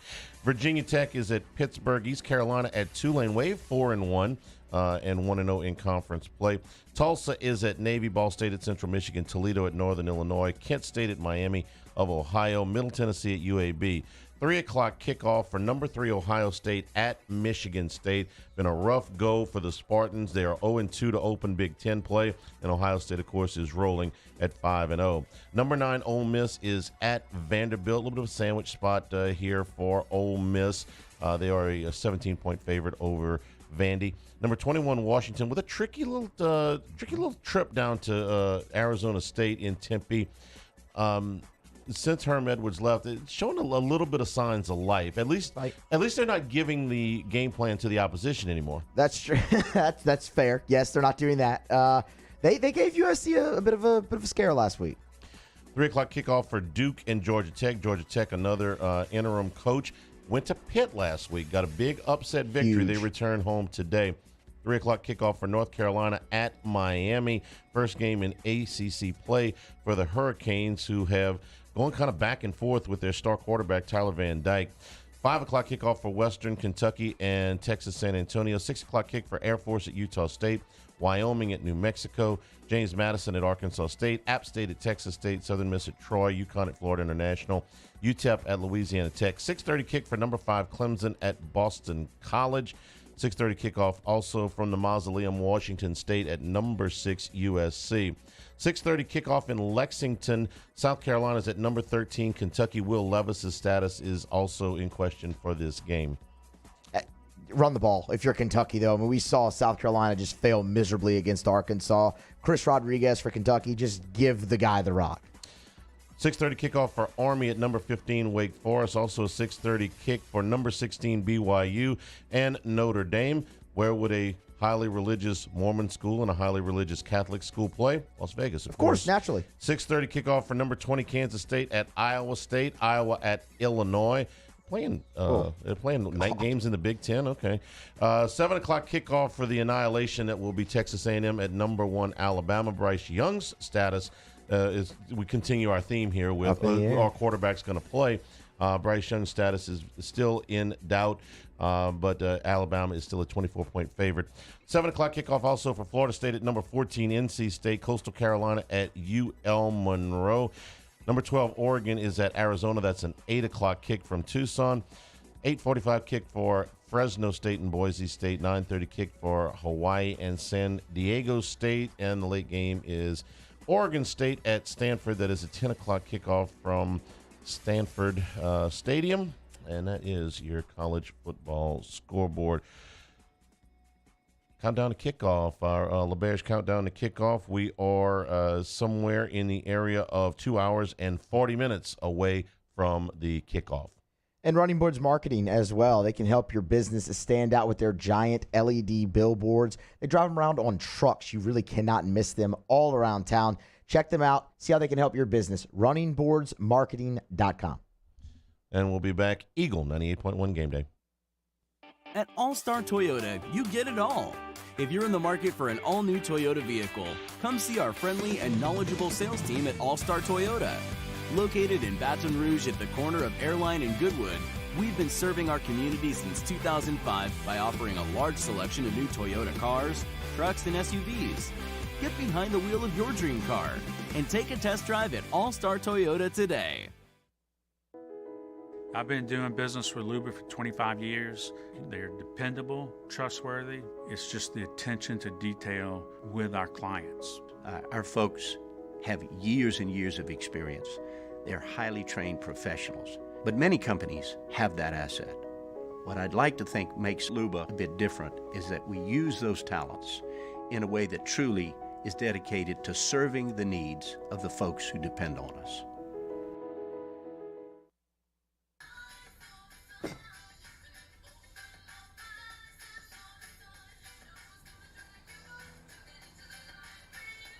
Miller Lite has more taste and only 1 more calorie than Michelob Ultra.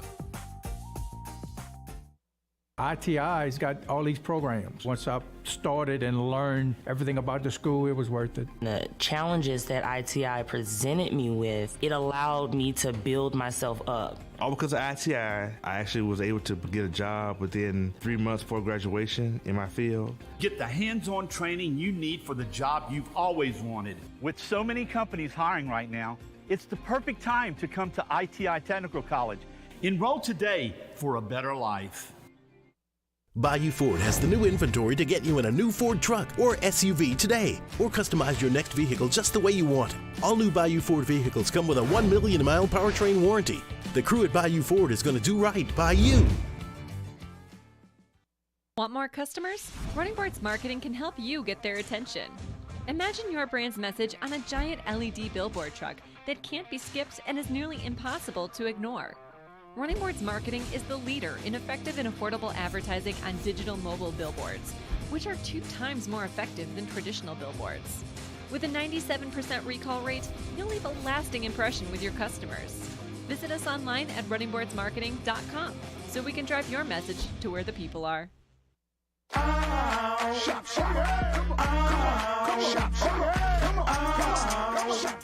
Order curbside pickup online or with Rouse's Market Shopping app and let Rouse's personal shopper shop for you. Curbside pickup is free and you pay the same price for groceries as in-store. Use code SAINTS20 and save $20 on orders of $100 or more. That's curbside convenience. Shopper style. Oh, yeah! Eagle 98.1. Eagle 98.1 Game Day. Recruiting with Shay Dixon from On3 Sports. Presented by Shell.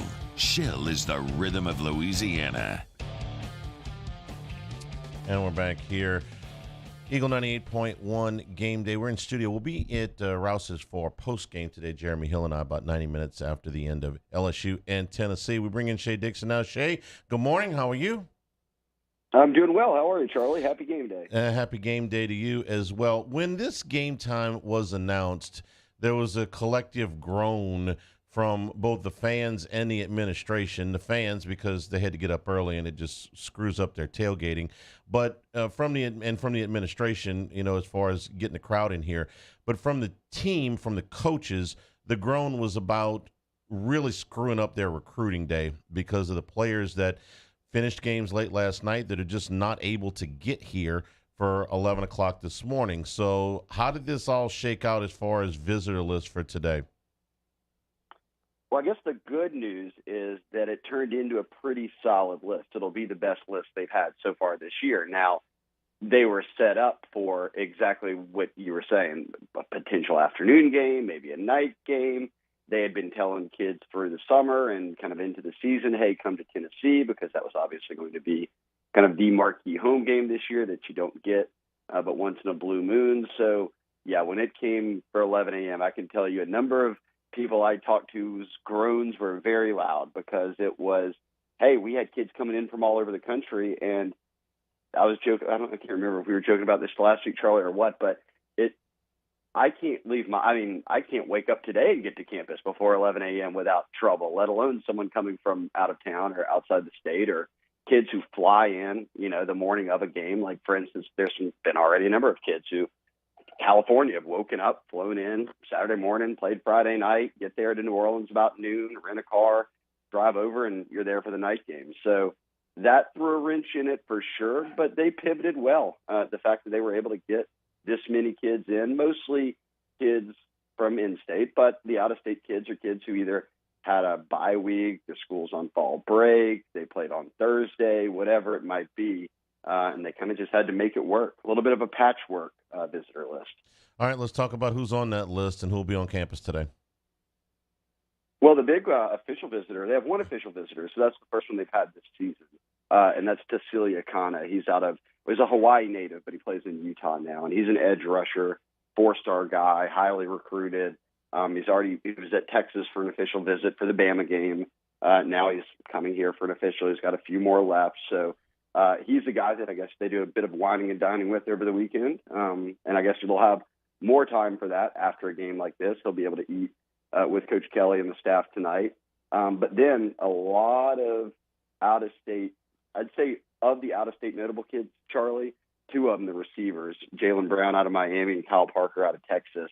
They've got 4 receivers committed, but those 2 are the ones from outside the state. Shelton Sampson and Kai Prion are both from Louisiana. So you get those guys on campus often.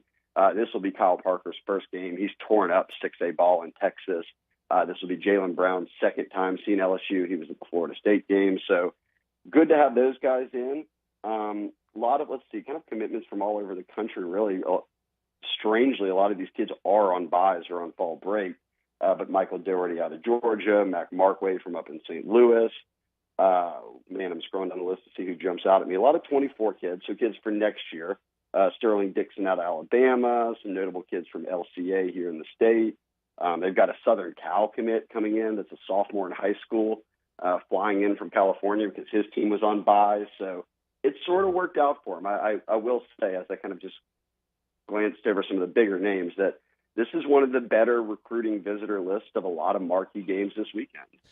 Shay, I tried to put a positive spin on this last week, half jokingly but half serious, that this early game, the silver lining is that it allows the staff a lot of time after the game that they wouldn't ordinarily have on a Saturday to visit with these recruits. So what is the schedule for unofficial visitors after the game? Or some of these guys, or a lot of these guys hanging around? Yeah, they'll hang around. They'll spend some time kind of with staff, with players, with each other. A lot of these kids just kind of hang out with each other, go around, and whether it's after the game, hanging out at tailgates, they'll have different little things set up on campus for them if they want to do football-related stuff. But it's also, like when kids come in, Charlie, often they'll, let's say a night game. Well, Sunday they wake up and then they can go do a photo shoot in the locker room, do all these different things. Can't really do that. After the game, they're going to tear down the locker room completely and bring a bunch of recruits in there. It makes it tough. They're going to try to swing some of this stuff, but even the morning kick, I appreciate you putting the silver lining on it, but boy, does it make it tough, just because game day operations type thing kind of wipes out a lot of what you're able to do in the time after a game. So it stings that they had this one at 11 a.m. for more reasons than one. Yeah, and I'm going to throw one more at you, and I don't expect you to have lists in front of you, but I don't know that everybody understands exactly how big a deal an LSU football game is for all the other teams to recruit. basketball, baseball, women's basketball. I don't think that there's a sport that doesn't use LSU football as a recruiting tool, and this kind of hits all of them as well. Oh, 100%. I mean, that's you look last night, they had the Go Mad event. I know a lot of sports, softball, I think everybody's got some, whether it's unofficial or officials in this weekend. So not as big. Gosh, I remember earlier there was the weekend where basketball had 3 kids, women's basketball had 4, softball the number 1 player in the country. So there have been a couple of big weekends already where they've been able to kind of double dip. But yes, that if you're on the sidelines, like if you're listening right now and you're watching pregame and all that, glance at the sidelines before and you'll see Matt McMahon, Kim Mulkey, Beth Tarina, Jay Johnson. The list goes on down there, and you'll look around them, and they'll be surrounded by recruits probably. So they do enjoy selling the game day. And it's great weather today. They had their big basketball event last night. It's kind of it's a nice time to be able to pitch Tiger Stadium in LSU when it's not 150 degrees and sweating and showing up in soaked clothes to a 2:30 kick. All right, I'm Shay, trying to make silver linings. Hey, look, you're working it hard, Shay. I appreciate that. What's coming up after the game on 3? Man, this would be a big one. If they pull this out, there are a lot of kids here who are kind of watching the game and seeing LSU start to turn a corner under Brian Kelly, right? Like these kids who are being recruited and committed, whatever it might be, you've got to remember 2019 was a long time ago. These kids are seniors in high school. That was their freshman year. They were barely even getting into playing high school football and being recruited at that point. Now the last 2 seasons, you're back-to-back 500 finishes, so to the regular season at least. So I think that if they can somehow get to 5-1, they're ranked, people will start talking about them more and more, that the reactions from recruits will be really positive. So they've already got, the number 6 class in the country, so knocking on the door for top 5. But it's games like this that if you can win it and you can then continue to pick up steam in recruiting and crack the top 5, and people, the narrative out there is that Brian Kelly's turned things around in Baton Rouge. The reactions from recruits, I think, will be what people are looking forward to seeing, and we'll have plenty of them. Before we let you go, last thing, your thoughts on LSU replacing Will Campbell today? Man, that's tough. Can't just clone another Will Campbell, even though he was a freshman, and those guys will make their mistakes here and there. You certainly feel a lot, worse about him being out. I don't know. I'm interested in going down to the field beforehand and seeing kind of who all they work in, but my guess would be Miles Frazier.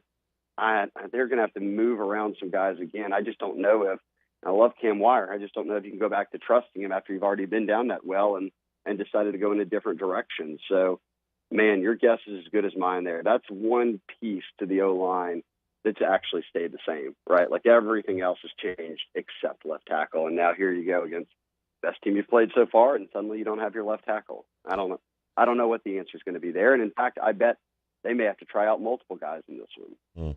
Shay, we appreciate it. We'll talk to you next week. All right, I'll see you all out there. Bye, guys. All right, LeBear's countdown to kickoff is 2.5 hours to kick off at Tiger Stadium for LSU and Tennessee. We'll go over into the stadium with the voice of the Tigers, Chris Blair, when we come back. This is Eagle 98.1 Game Day.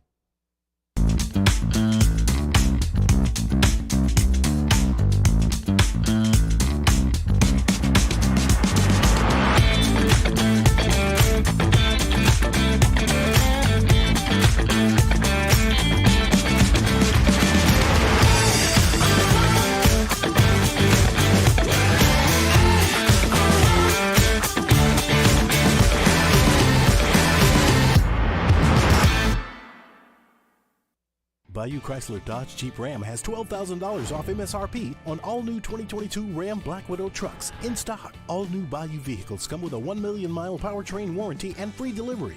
If you need sales or service, the crew at Bayou is going to do right by you. Gulf Coast Office Products is a nationally recognized Savin office equipment dealer based right here in Louisiana. Over 100 employees strong, Gulf Coast has the boots on the ground to support all vertical markets, from education, engineering, legal, and finance. With the latest in office technology, from desktop to production segment units, Gulf Coast and Savin have the perfect fit for you. Call 225-756-2644. That's 756-2644 for Gulf Coast Office Products. Oh, hey, what's up? It's Big D and Bubba, 100.7 The Tiger Morning Show. We'd love for you to join us every weekday, 4 a.m. till 9 a.m. Yeah, everything you want in a show. Country music, We got laughs. We got celebrity in-studio guests. We just need you. Join us every weekday morning, 4 a.m. to 9 a.m., right where it all started. That's right. Louisiana's country station, 100.7, The Tiger. There's nothing better than tailgating, but it can be a lot of work. So why do it yourself when you don't have to? Let Revelry Sports and Entertainment set up your luxury tailgate on campus. Order what you want and just show up to party. Book your tailgate today at revelryteam.com. Revelry Sports, the official tailgate partner of LSU Athletics. This isn't just another day. It's so much more. Kelly's life was put on hold when her auctioneer primary care doctor discovered a rare blood disorder. Her doctor connected her to an auctioneer care team of cancer, heart, and kidney specialists. With multiple primary care locations around Baton Rouge, same-day appointments, and online scheduling, we're relentless about keeping you healthy. Auctioneer Baton Rouge, innovating healthcare for Kelly. ServiceMaster Elite create clean, disinfected work environments. As a local business, we take pride in serving the New Orleans and Baton Rouge areas. Our cleaning protocols follow CDC and OSHA standards for healthcare settings, offices, senior living, restaurants, and industrial plants.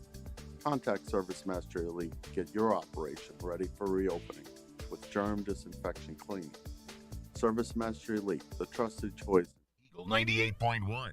Eagle 98.1 Game Day. Inside the stadium. Inside the stadium. Presented by GoFlow IV Spa. GoFlow IV Spa, where athletes come to hydrate so they can dominate. And we head on down to Tiger Stadium and the voice of the Tigers, Chris Blair. Chris, good morning. Morning, Charlie. I want to tell you, man, it only took me 6 weeks to do what you've asked me to do and actually be at Tiger Stadium, not in the elevator, not on the bus. I'm literally on the ramps here at the Merritt Center as the team's about to make their way down Victory Hill. And, yeah, it's a morning game, but I'm trying to overlook that and get excited nonetheless for the matchup. Well, the compressed schedule's got everybody moving a little bit earlier and quicker this morning. So paint a picture for us. Obviously, this is not something that happens very often, but here it is. And kind of paint a picture for me what campus looks like right now. You know, it's buzzing in and around Tiger Stadium. I mean, you can still see the roads at Nicholson starting to back up a little bit. People, I think, planning, at least from what I'm told, hopefully tailgating and a little more festive atmosphere after the game. But they're starting to come in now. And in and around the stadium, Mike's Habitat, you know, it looks like game day. And I got to tell you, Charlie, there's a lot of orange here on campus this morning. In fact, yesterday I was out at the Merritt Center setting up the outdoor Go Mad basketball and saw a buddy of mine I had not seen in 20 years who lives in Cookeville, Tennessee, wearing orange. He comes over, says hello. I finally remembered who he was stunned to see him. And he said, hey, look, our team's finally playing pretty good, and we've never been to Tiger Stadium, so this one was circled. I imagine there's a bunch of ball fans. Again, this isn't a matchup we see very often. They've only played 33 times. So it's obvious a lot of Tennessee fans feel good about their team, and they also wanted to catch a game at Tiger Stadium. Yeah, that's something I've found, Chris, over the years is that Tennessee and Georgia, because they come here so infrequently, really travel well to Baton Rouge. And the opposite is also true, that when LSU goes to Knoxville and Athens, a lot of LSU fans circle that trip more than they would something, say, in the SEC West. And frankly, I'm very hopeful for the first time really ever that the SEC is going to get this scheduling balanced when the league expands. And I certainly hope so, because I think LSU Tennessee, LSU Georgia, those have been some of the most memorable games that LSU has played. And so I hope that we see more of that when the schedule balances when the league expands.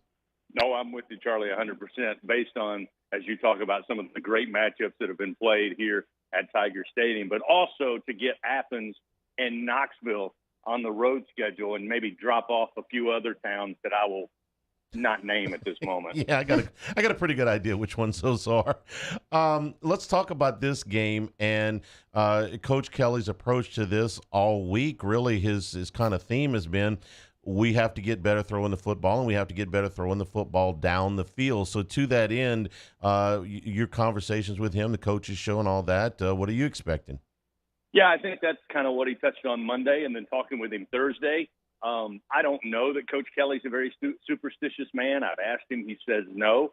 But he did not point out specifically how susceptible Tennessee's defense has been to the passing game.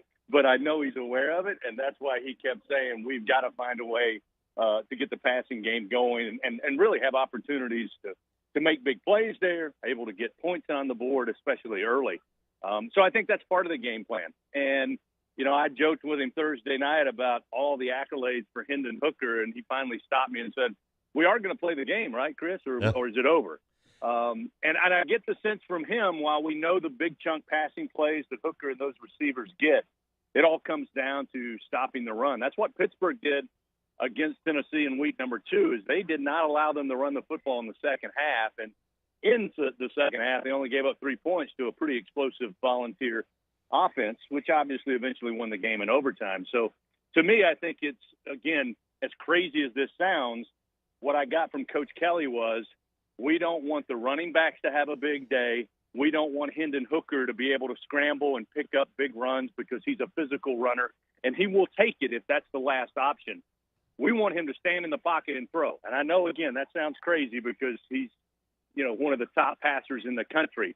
But you want him to have to throw those dimes time and time again, because as hyperdrive as they run in offense, the fastest team in college football, it's so much easier for Coach Heupel. He can expand that passing playbook when they're looking at 2nd and 2 or 2nd and 3.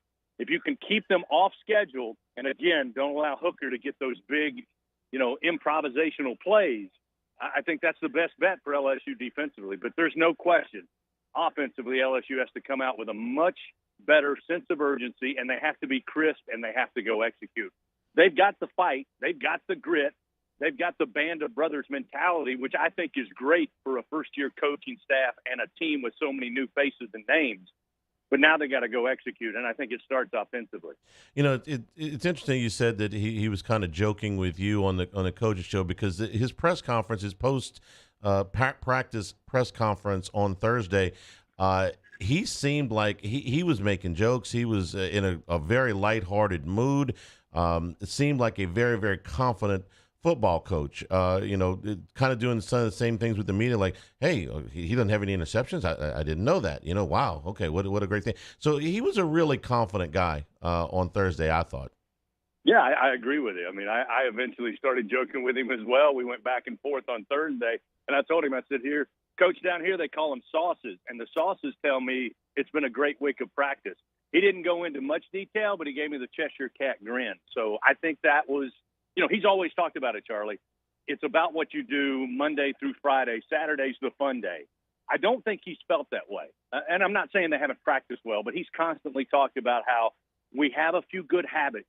We've got a few more that we have to have every single day, every time out.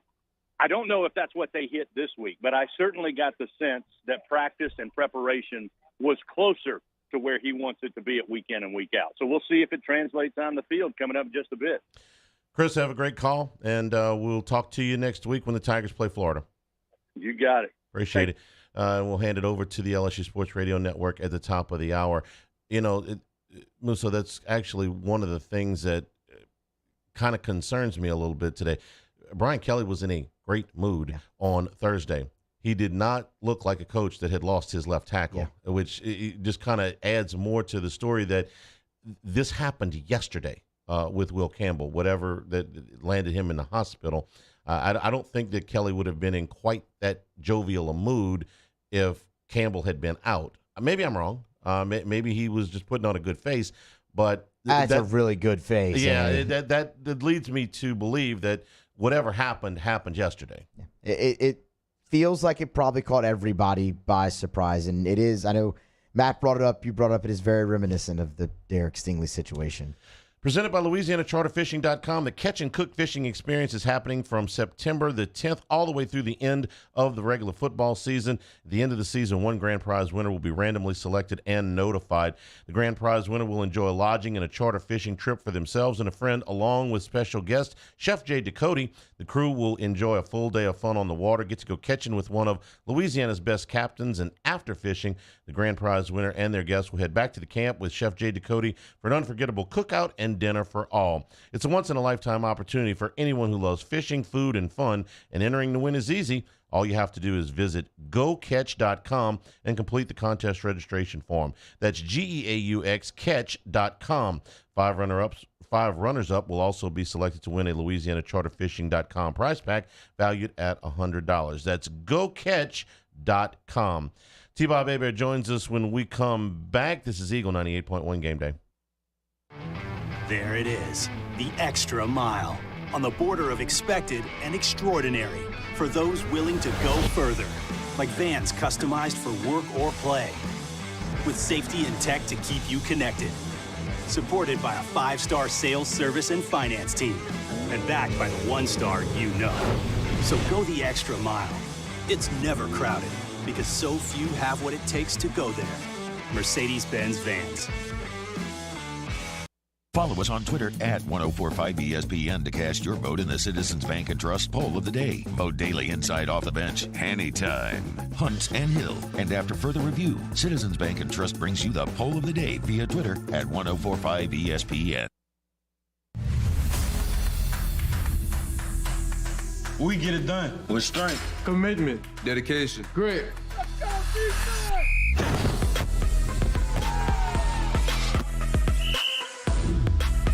We get it done with passion for our fans and love for our community. We are the Tigers. Get it done. Let the values of the purple and gold be in your starting lineup this season. And as always, get it done. It's no secret. The best oysters in Baton Rouge are at Jolie Pearl Oyster Bar. Enjoy mouth-watering South Louisiana flavor and oysters from all over the country. And don't forget our nightly drink specials.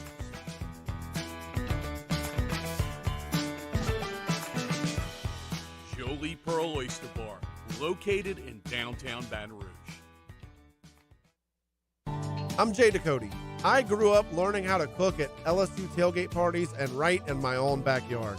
And I created JD's Louisiana products to bring that Louisiana flavor to you at home for your backyard cookout.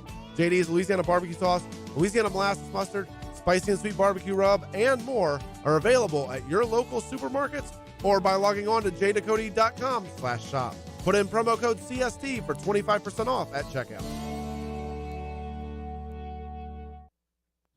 Eli's always been into grilling. It took us a while to see it, but the signs were there. What are you doing, Eli? I knew grilling was my thing. I have been talking about it. Eagle 98.1. Eagle 98.1 Game Day. Off the Bench on Game Day. Off the Bench is heard weekday mornings from 7 to 10 on 104.5 ESPN Baton Rouge. Now from OTB, here's T-Bob Hebert. I kind of feel like this has been T-Bob's week, Yeah. right? Because not only was he the hero the last time these two teams played in Tiger Stadium, which he's going to tell the story whether he wants to or not here in a second, but he also did the hype video and did a great job with that. So welcome to T-Bob Week here on campus. T-Bob, good morning. How are you? What's up, boys? What's going on? I'm doing very well. I'm driving over to campus for a little bit, hoping to meet up with some of the old fellas, the 07 reunion today, and then I will be heading over to Don Juan. How's Rouse's going so far? Well, we're going to Rouse's for post game. We're actually in studio right now. So okay, wow, great. Yeah, I'm trying to give the sponsor a shout out. Put in my mouth. That's okay. Shout out Rouse's. I appreciate that. We'll be. We just kind of flipped it with the early start. Okay. This is like I said, this is your week, and so I know you told it on the Daily Show. I know you probably told it on the podcast, but this is pregame, so you're telling it again. The clock is ticking down. It's chaos on the field, and you just take it from there at the end of the game between Tennessee and LSU. Well, and yes, it really has been a week for the ages for me personally until I saw this Will Campbell Snapchat. I'm going to get to that in a second, but the good news first. But no, man, look, you're right. I have talked about a lot this week, but I've had some fun memories kind of prop up in there. Look, the bottom line is that I am very thankful to be known for this. I think it is awesome. I mean, when do you ever get to be an O-lineman that is like credited with a win? But I do want to be painfully clear that my contribution in that moment was the least impressive thing that probably happened on that drive. Like, I didn't know they had 13 people in the field. I just knew the clock was running down. We didn't have a play.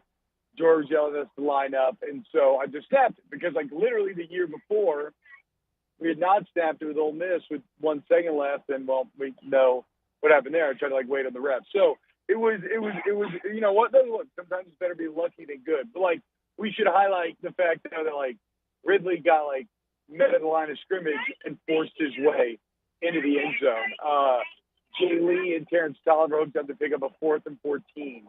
Jordan led a lot of that drive down the field. So it was a true back against the wall mega team effort. Even actually reliving the game flow on Whiskey and Wine, I'd forgotten that the defense had to come up with a 4th and 1 stop with about 4 minutes remaining to give us the ball back and stop Tennessee from driving. So it was it was a bad day overall.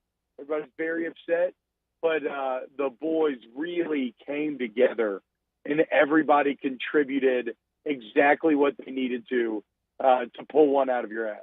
You know, T-Bob, you may not have known there were 13 players on the field, but you did see the clock. I mean, that is why you snapped the ball, right? Yeah.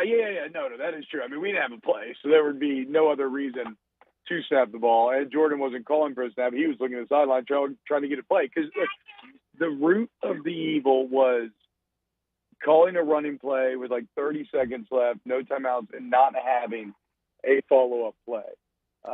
And then trying to substitute.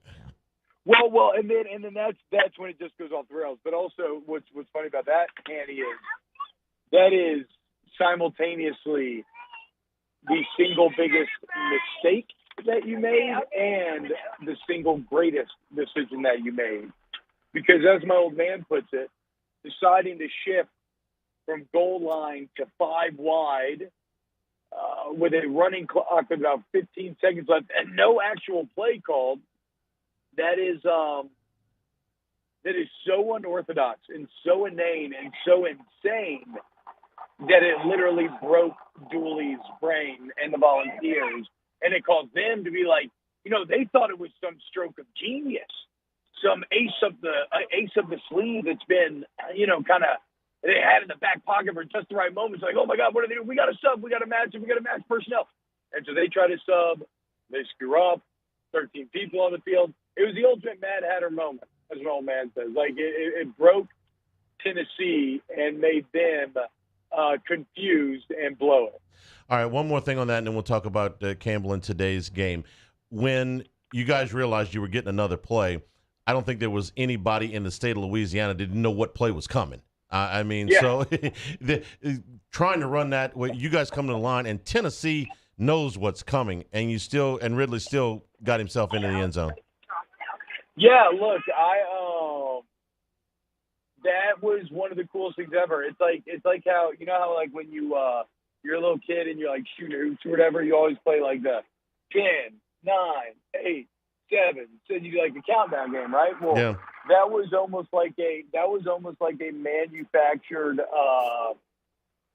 football situation, in that when have you ever had an untimed down, 1 yard to go, whoever wins the play wins the game, and we're not doing anything tricky. Ain't going to be no zone read, no jump pass.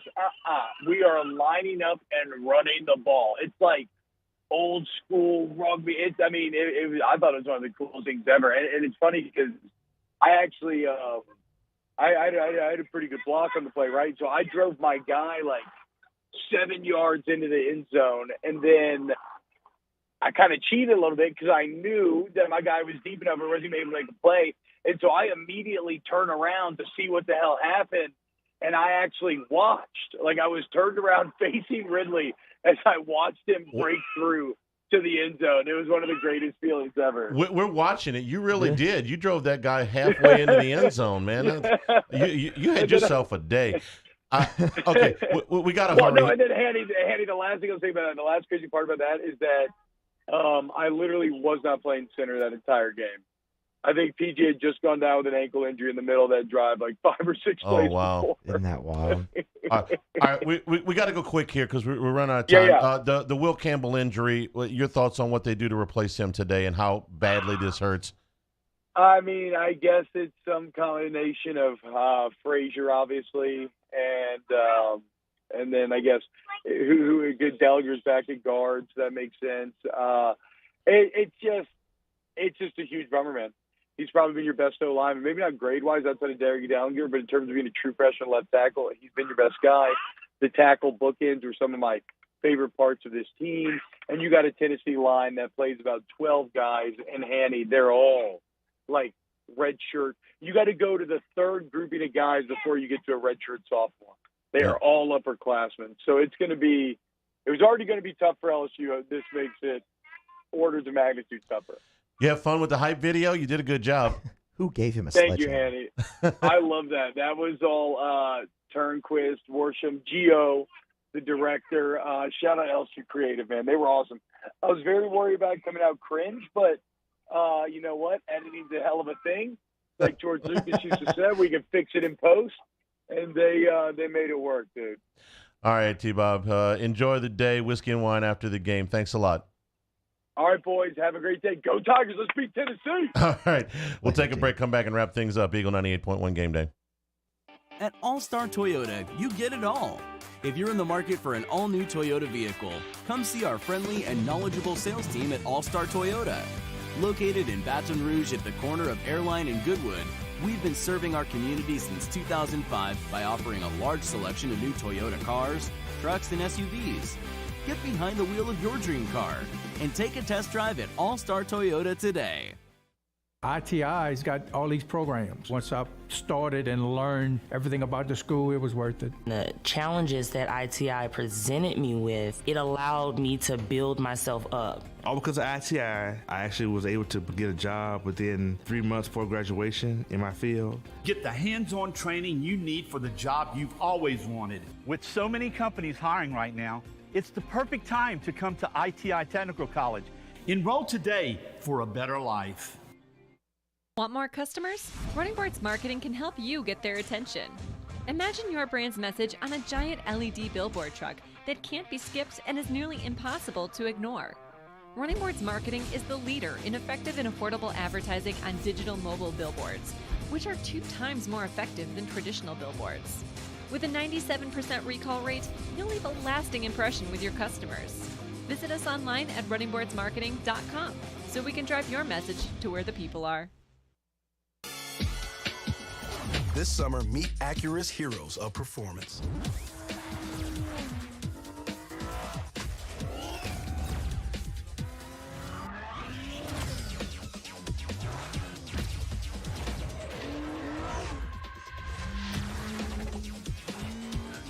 Only available at the Acura Summer of Performance. This summer, visit your local Acura dealer for attractive offers on the MDX.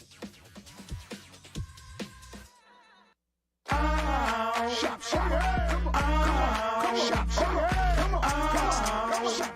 Order curbside pickup online or with Rouse's Market Shopping app and let Rouse's personal shopper shop for you.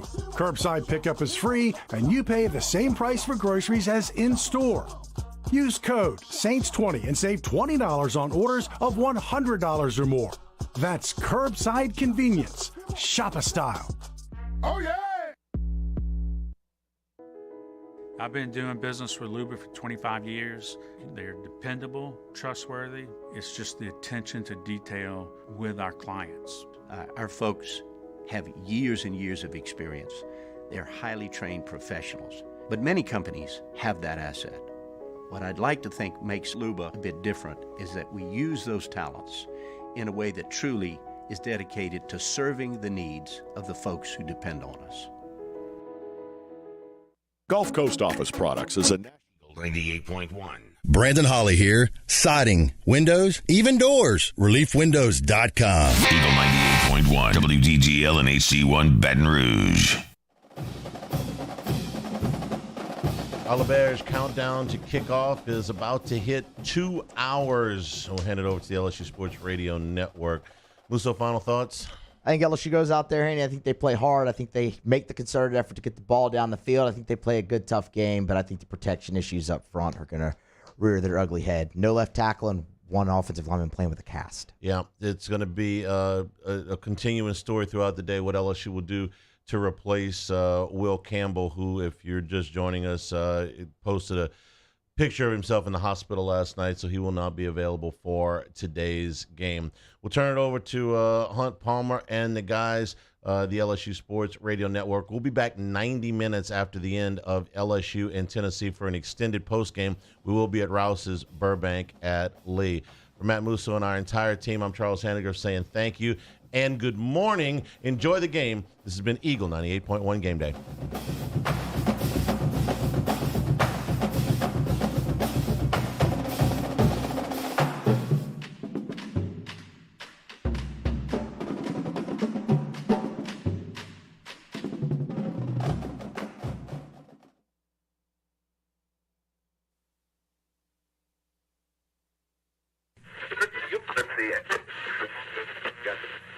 The following is an exclusive presentation of the LSU Sports Radio Network. It's football time in Louisiana. Today, your Fighting Tigers start the day with an early SEC East and SEC West clash as the Tennessee Volunteers travel in from Knoxville on a Saturday morning in Death Valley.